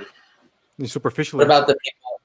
Well, yeah, I mean, maybe nationally, but then locally, of course. Yes, there's no. Locally never. Yeah. Yeah, in Mexico, you see a lot of local. What lens do you sort of represent from? The lens of the local, the lens from the national, or then the idealist people, which are the lens for this ecology qua or contra human intervention into the environment or whatever. Not qua. Well, yeah. So this is, by the way, if I'm getting my Hegelese correct. This is. You're talking about various fields of interest. I mean, this would be Moore's point. Is just that, like, the notion of nature is only constituted through like its own exploitation, or the status of it is external to value, right? So it's like everything outside of value just gets lumped into. And then obviously you need people for exchange value production. So you have man, you have nature. Okay.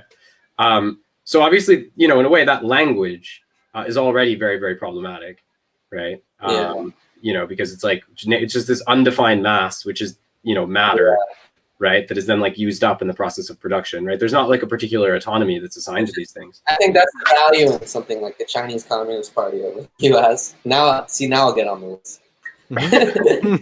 Very direct.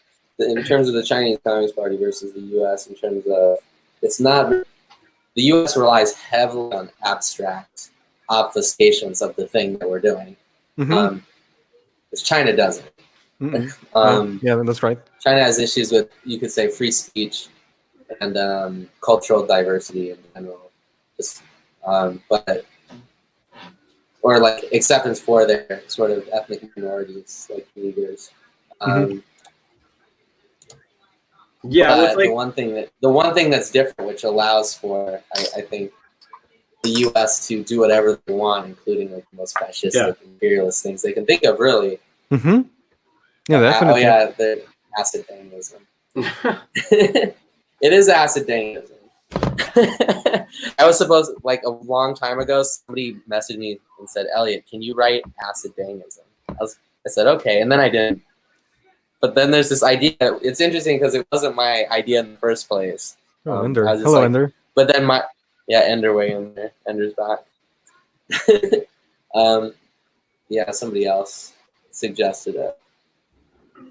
But then they went on a Twitter rampage and insulted all the people on Twitter. I was like, this is interesting. And then they started being very strained. So I hope I shouldn't say that on the internet, because that's the one place where they do care about. That's the one set of people who do care about what I'm saying. So I shouldn't talk shit. Good point. Yeah.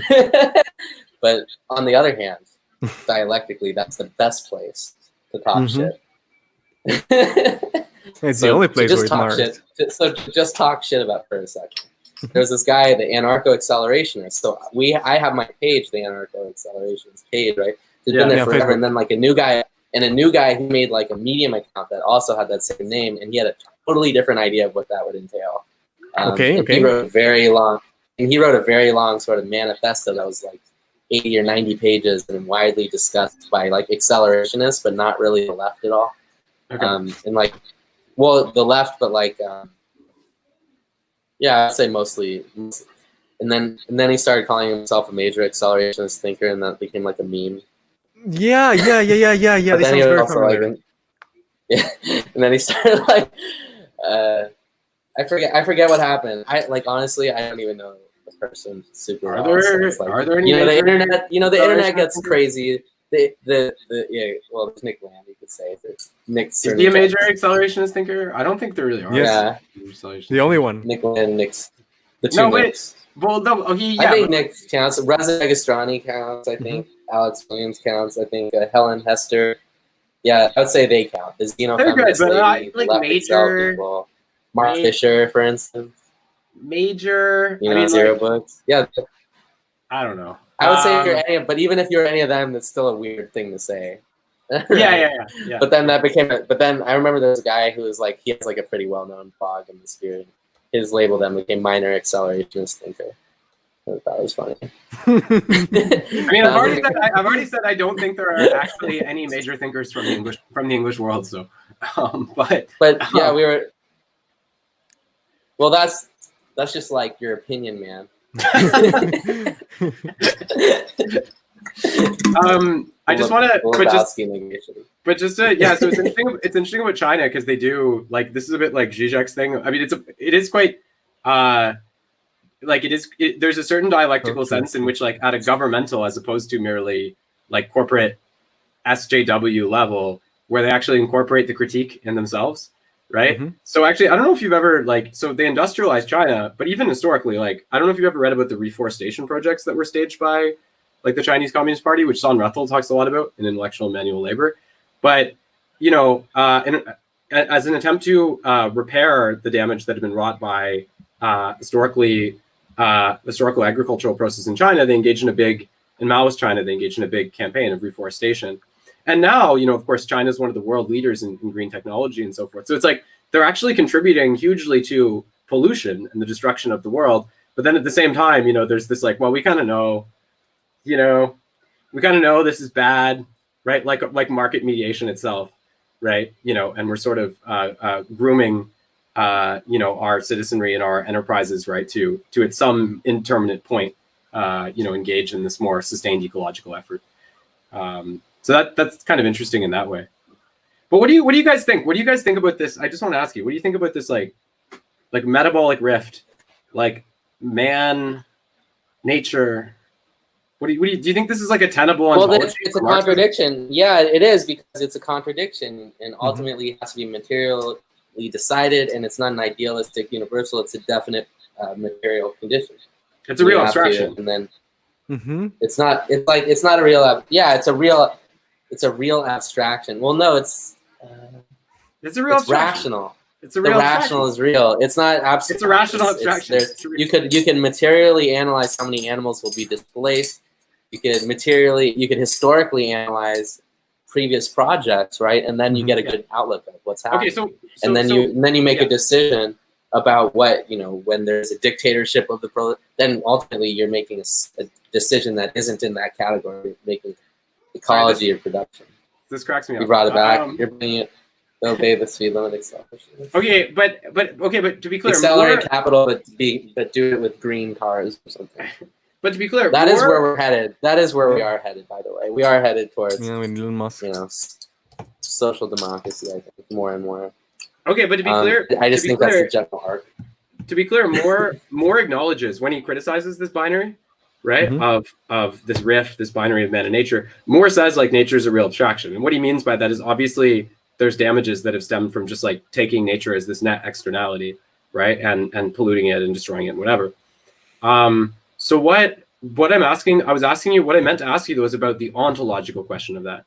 So in other words, do you think there's any hard ontological tenability to the notion that man-nature makes any sense? Like in other words, do you think that humans are like just fundamentally different? Well, it's nature as in the environment contra human intervention into the environment, and there is a human, there is a toll on the living things within the environment once human intervention is.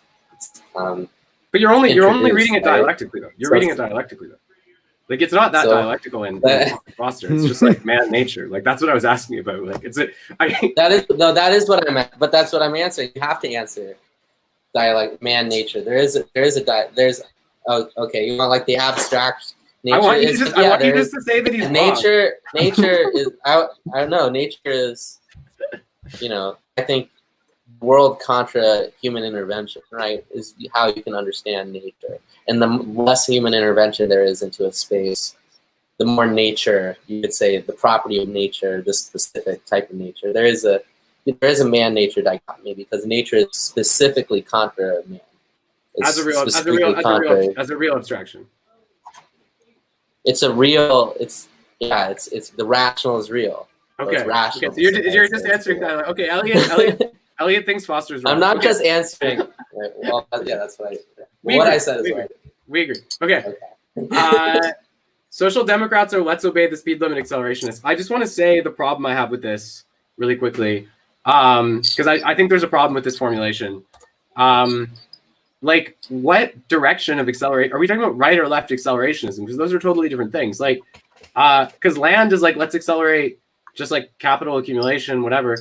Cernicek is like, let's like his accelerationism is explicitly presented as like a leftist intervention into politics that is based on a kind of productivist theme and that involves like more adept and technological modes of organization for the left, right? So like in other words, the idea that capitalism is actually fettering what what we could do with technology and the way we could meet human needs, and that there's a room for a leftist intervention that presents itself as being futuristic in that respect, right? And then he discusses different modes of organization. So this for me is the problem with this. Is it's like, well, like, and this gets back to the problem with Deleuze, and acceleration is one direction in Anti-Oedipus, and it's a more complex conception of it in 1,000 Plateaus. But this is the problem. Like, where are we going? Because you can't just say let's speed up, right? Down which road? Because we're looking at two different roads with left and right accelerationism. Mm-hmm. So I don't like that. I don't like that like acceleration. No, I'm not saying you're guilty of this, Andrew Wigan. You're a cool guy. But I don't like when some people who are not you do this accelerationist thing, which is sort of edgelord, like, yeah, social democrats don't want to go fast enough. And it's like, you don't know the fucking direction you want to go in. Like, if you can't differentiate left and right accelerationism, you can't talk that way. Now, I know maybe you can, Andrew Wigan. You said you're not talking shit. But, if you couldn't, not you in general, that would be a problem. These are just old ladies hiking. Because we were doing the future, the Star Trek bridge. Now we're bifurcating nature. I will bifurcate nature because nature is bifurcated. Its essential property is bifurcated contra human intervention. I think people are like, but I am a part. People are really obsessed with the second movement, which doesn't have material consequences, which are human. Are humans part of nature? It's like, well, it doesn't really matter, does it? No, it's true. Like, I mean, that would be the real dialectical, thing. Right? Yeah. It's like, but here, this one has a waterfall. I like this. We're now eco Marxists. Yeah, like eco-socialist. I put a waterfall in the background. Yeah, this stream is powered by water. You ever see that textbook they published? They published a textbook, and it had a picture of the swastika that the Nazis put in. They cut trees to create a swastika in the forest. Or they planted. Oh yeah, I did see that. Trees. They planted trees to make a swastika, and then it grew it. Yeah, so no, this is true. So environmentalism does breach the left-right divide because there is like the strong right-wing. Well, Heidegger, right? Eco-fascists, and then the eco-Marxists, and then eco-centrists. There's always going to be a contingent of people that don't want to kill a bunch of animals. But and destroy the hiking trail. I like the old lady hiking back. This book was called. It had a picture of that. This book had a picture of that on the cover, and the name of the book was "How Green Were the Nazis." That was actually How Green Were the Nazis. That's actually the title of the book. And how green were they? Well, you'd have to read the book, Ernesto. All the rivers ran on time. That's actually could be parallel to building dams, but Yeah. well, I mean, I know they had like the first anti-smoking laws and the first like modern animal rights like protection laws, and like some of the first modern ecology laws as well. So Is that why you smoke? Because they had the first anti-smoking law? yeah, because I'm like Jean-Paul Sartre, you know, gotta have Miguel laws. I'm part of the French. It just makes me like equivocal. It's anti-fascist action. Yes. Yeah, it is. It's so interesting that it took the Nazis to make the first anti-smoking laws. Yeah, well, So I mean, it was based on the purity. It was interesting when you think about how did the Nazis sort of rise, right? What was their sort of ideology? I think, you know, we look into Marx and we already see how the left sort of gets sort of morphed, and of course the right as well. Mm-hmm. And I think like that sort of conservative aspect of the right is getting sort of more and more non-existent. It's almost like the left has taken up this conservation attitude of both the environment and sort of the general, you know. It's not always though. Not always. Yeah. But certainly in like Brazil, you could see with like, you know, Bolsonaro's attitude. Yeah. Right. Well, I mean, I think ecofascism is like the movement of the future, because I think like, you know, I think that can only, the thing is, if you look at far right movements, they're really, really strongly sponsored by fossil fuel and like, you know, environmental. This is very consistent. So, and firms which are ecologically destructive. So I think that as long as those influences continue to be immensely significant as they are today, that ecofascism is not an appropriate position for the right to take on. But I suspect that if there comes a time in the future when, you know, the universality of the need, you know, and it's just like, obviously when it's just ecology. Yeah, so Ender says eco quote unquote fascism, haha. And the point is, when those decisions do come to play, it's like what do you sort of value? I mean, they might be ecological, might as well, but like I think doesn't matter. I think what Conrad said is important, which is like who funds the modern right.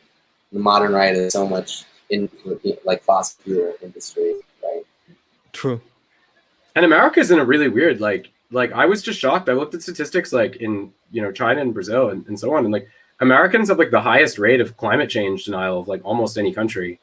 So yeah, like, and I always thought, like, I always just assumed like, you know, like this is like me not taking ideology enough into, like, I always just assumed that like Americans, they have higher levels of education and stuff, and like so they'd be more like, but when you look at the statistics, like, you know, there are a lot of countries that are would be defined as less developed, that, you know, in which there's a lot more public consciousness of that. So it shows you how systemically, you know, there's been, and Malm deals a lot with this in his writings.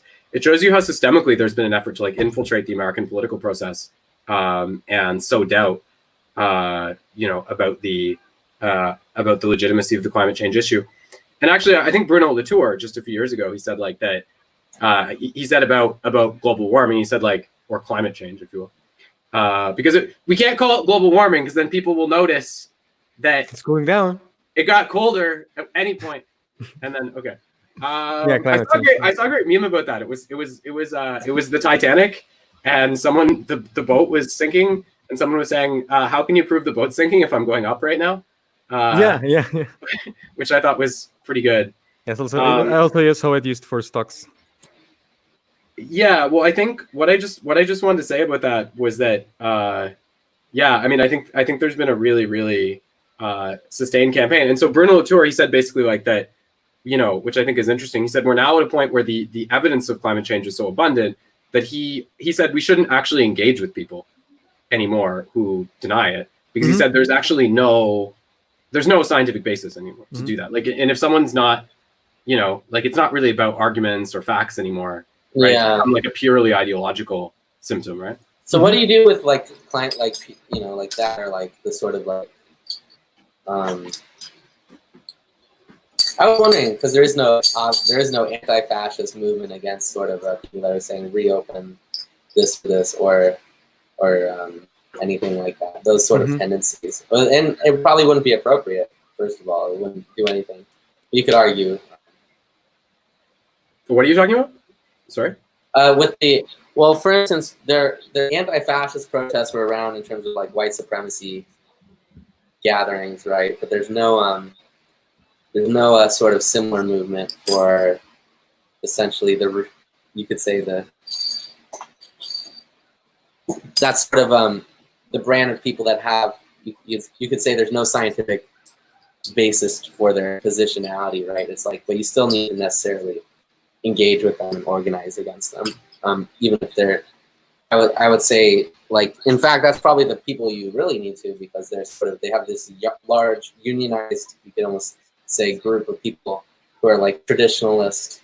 It's like a traditionalist union in terms of it's sort of like around an ideology of, say, like with the U.S., it's like freedom, right? Just the general sort of abstract notion of freedom. And there's no way for people to organize necessarily against them, despite, you could say, causing a lot more material harm than marching Nazis. Right. Well, and I would say this would actually be my own auto critique of the Peterson book, actually, would be that, like, you know, and this is clear to me now, like, I think the whole book is made on this kind of, there's a notion to it that, like, oh, well, if you just have these, like, if you give Peterson credit, Matt even, like, Steelman's Peterson. Just credits. Yeah. Wait, hold up. Should we really, I feel like I don't think we will do this. But should we could be an eco-Marxist group that goes to reopen protests. Well, one of the problems is, you know what, why that wouldn't work in LA specifically, because the police and the protesters, like, same ideology, and a lot of them, you can even see they have like matching tattoos, like the exact tattoo, like some of them with the cops, and like reopen Huntington Beach, like in LA. Like, you know, the cops don't have masks either. They're right there, you know, they're like with them. Right. Yeah. So it's like, if you tried to do like an eco-Marxist anti-reopen group, you would find that the critique of the weapon would not favor you, because there's this sort of large material contingent. Sorry, Did you guys to reopen Planet of the Humans, by the way, the Jeff Gibbs? No, like, not yet. Not yet. The documentary, right? Yeah, that's horrible, by the way. It's just like a neo-Malthusian. Like, it's all this, like, totally, like, statistically uncontextualized, like, just, like, it's like, oh, biomass, like, so it basically makes the argument that, like, some alternative energies are more destructive than we've been led to believe. And it's never really, the case isn't very well made. Like, I'm not saying that that's not the case in certain respects, but there's not, like, a real deficit of, like, statistical data. It's mostly very sentimental. And then at the end, it's just like, you know, like, we can't have infinite growth on a finite planet, and, like, it's not the carbon dioxide molecule killing the world, it's us. And so, you know, it comes down with, like, and no mention, right? They talk about, like, reducing global population. No mention of the fact the average person in Mali has 1/200th of the carbon footprint of the average American. No mention of the fact that population controls like those in China have mostly failed. No mention of the fact that we're already going to hit peak population soon enough anyway. You know, really, really. Andrew Wiggins says we need the Green Panthers. Bit problematic, but I like how you're thinking. The Green. Wait, yeah, something like that. You know, can you highlight the previous comment? Okay, so this I don't feel comfortable with go green no matter what. What if this green energy is in private hands? And it will be. Energy should be green and publicly owned. Okay, so this actually happens in my country. Yeah, our president shut down a contract for a eolic farm in Baja California, right? And of course, the conservative media went off on it. Retrograde president who, you know, he's bringing us back to the Stone Age. We're gonna end up like Venezuela. What did he do? Okay, what did he do? The rails No. So a company had gotten a contract to build an eolic, a wind-powered farm over a ridge, over a mountain ridge, right? Like a hill ridge, yeah.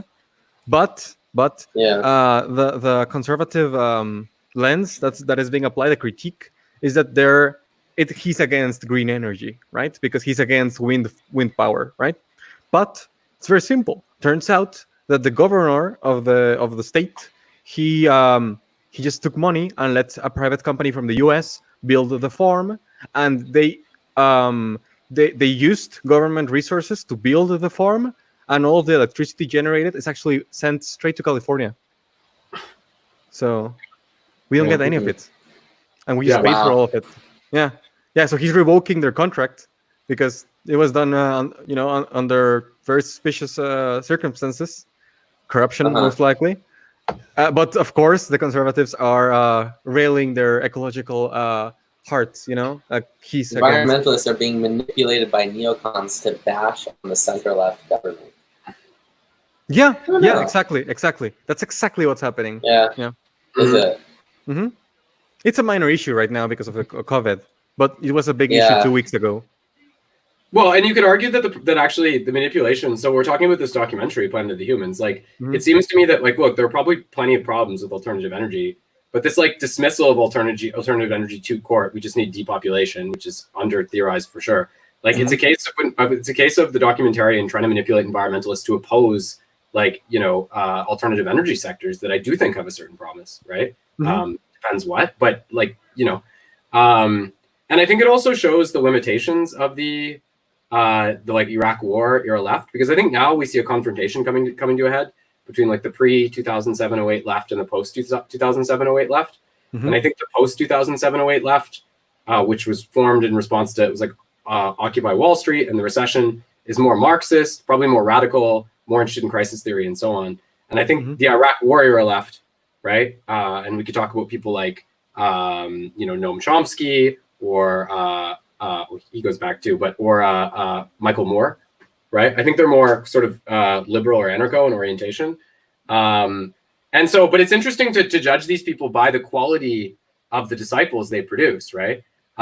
Because if we look at Michael Moore, who actually is, like, a skilled propagandist, he's given us fucking Jeff Gibbs, who made this awful Malthusian anti-alternative energy documentary. And if you look at Noam Chomsky, he's given us fucking Nathan J. Robinson, who has, declared himself a proud anti-Marxist, who has run, like, a hit piece on Zizek that frankly borders on what I would characterize. Also, what does it even mean to be anti-Marx? If you're, like, anti-Marxist, it doesn't make sense if you're on the left, because if you read Marx, it's like, it's critique itself. It's like identifying these Marx sort is of an bad anti-Marxist. conditions. It's like you literally, you can. It doesn't make sense to be anti-Marxist. I mean, it's like against people taking up the signifier of socialism. Sure, you could be that. It could be like but it's like as soon as you. Yeah, but that's what does it mean? saying You're not going to add any empirical. You're not going to add any empirical or historical analysis to your argument. Is that you're going to be? I'd love to hear an argument like, I'm anti-Marxist because I'm a Kantian who believes in transcendental categories. Yeah, that's perfect. That actually. So I'm anti-Marxist. I actually see that a lot online, but Yeah. Well, what's funny about that? What's funny about that thing that Jay Robinson says is he's like, I'm a socialist, but like Marx, like, I think a lot of it's a tawdry and cheap worldview. All these things, the materialist conception of history, class struggle, and he goes on and on. Like, he names like 10 things. And he's like, the tendency, the rate of profit default. And it's like, you just said class struggle. It's like, so wait, so you're saying that socialist tradition would be better without Marx, and then you proceed to attribute to Marx these concepts that are inextricable from today's socialist tradition. Yeah. It doesn't make any sense. Also, class struggle is like, I think class struggle is probably a key condition, because if you do believe in the, but it doesn't make any sense, because even a social democrat needs to at least address the issues of the sort of working class hypothetically, or at least someone be anti-Marxist. Like, I guess in the way that, what are you? You could be anti-union. Sure, anti-worker. You could be an authority. Like, well, ultimately, to say in that sense, ultimately you just believe in a top-down sort of. It's like I guess that's not totally true.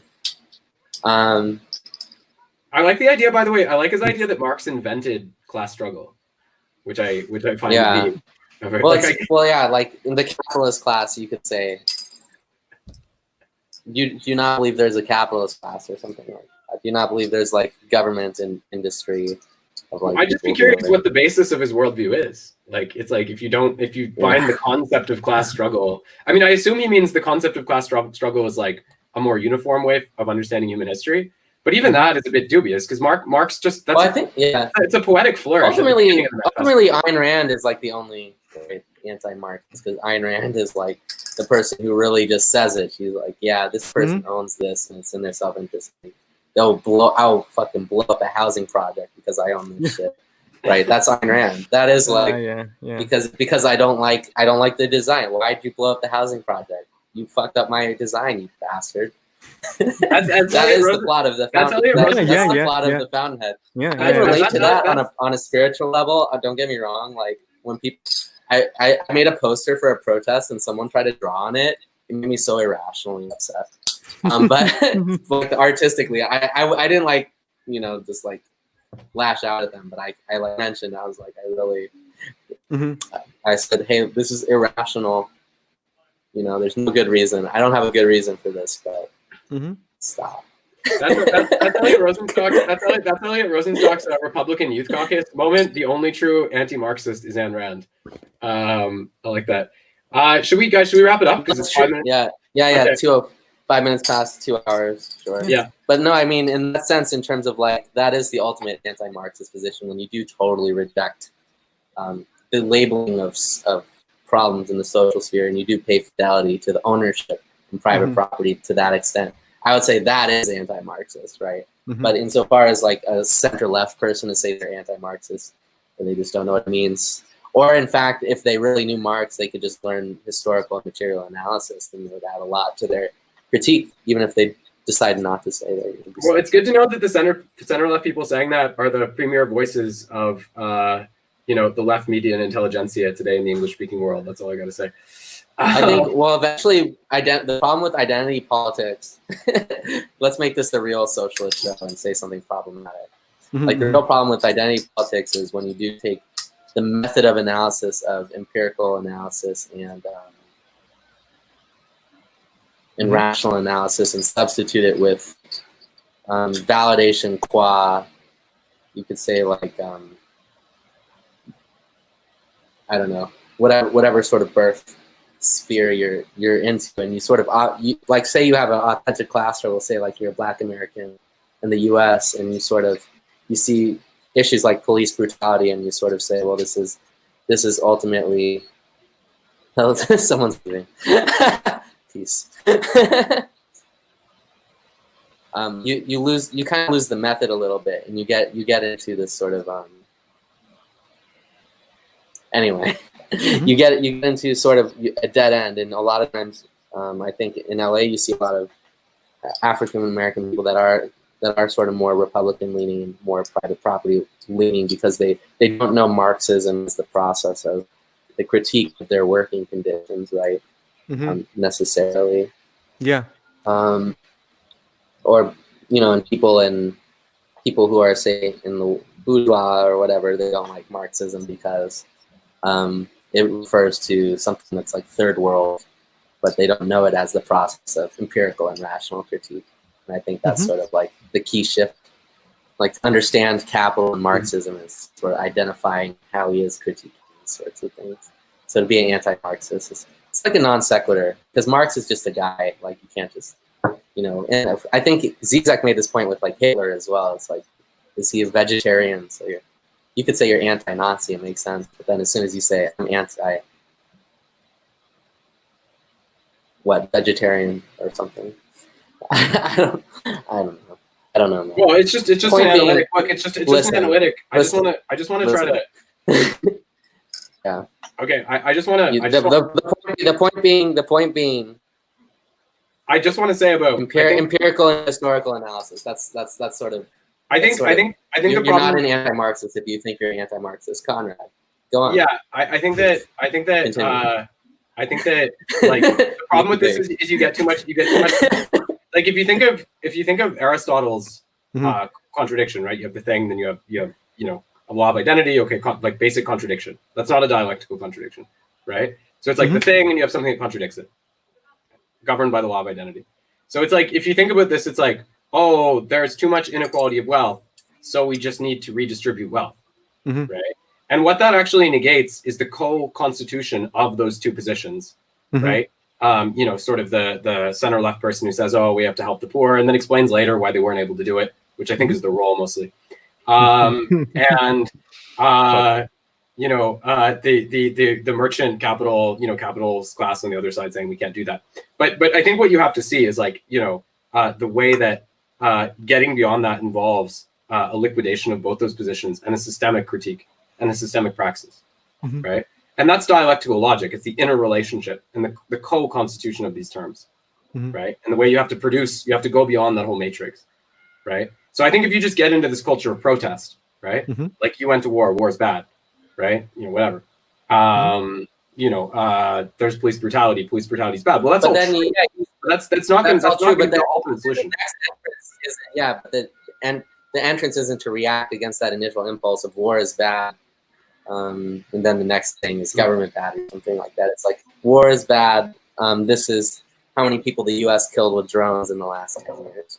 And then this is how many people the U.S. killed in the 60s in Vietnam. And this is how, before we had drones, you could say comparably in the 90s, what this technology has done, right? So that's the Marxist analysis angle. It's in terms of, I'm not saying center leftism is like the ultimate thing. I'm saying like we have to sort of recognize that the initial identification of the problem is then followed by the Marxist sort of dialectical materialistic process.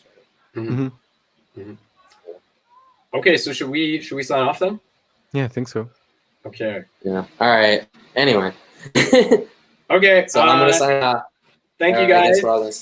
Bye everyone. Ernesto, Eliot, Conrad. Have a good Sunday evening. Great Sunday. All right. Ending.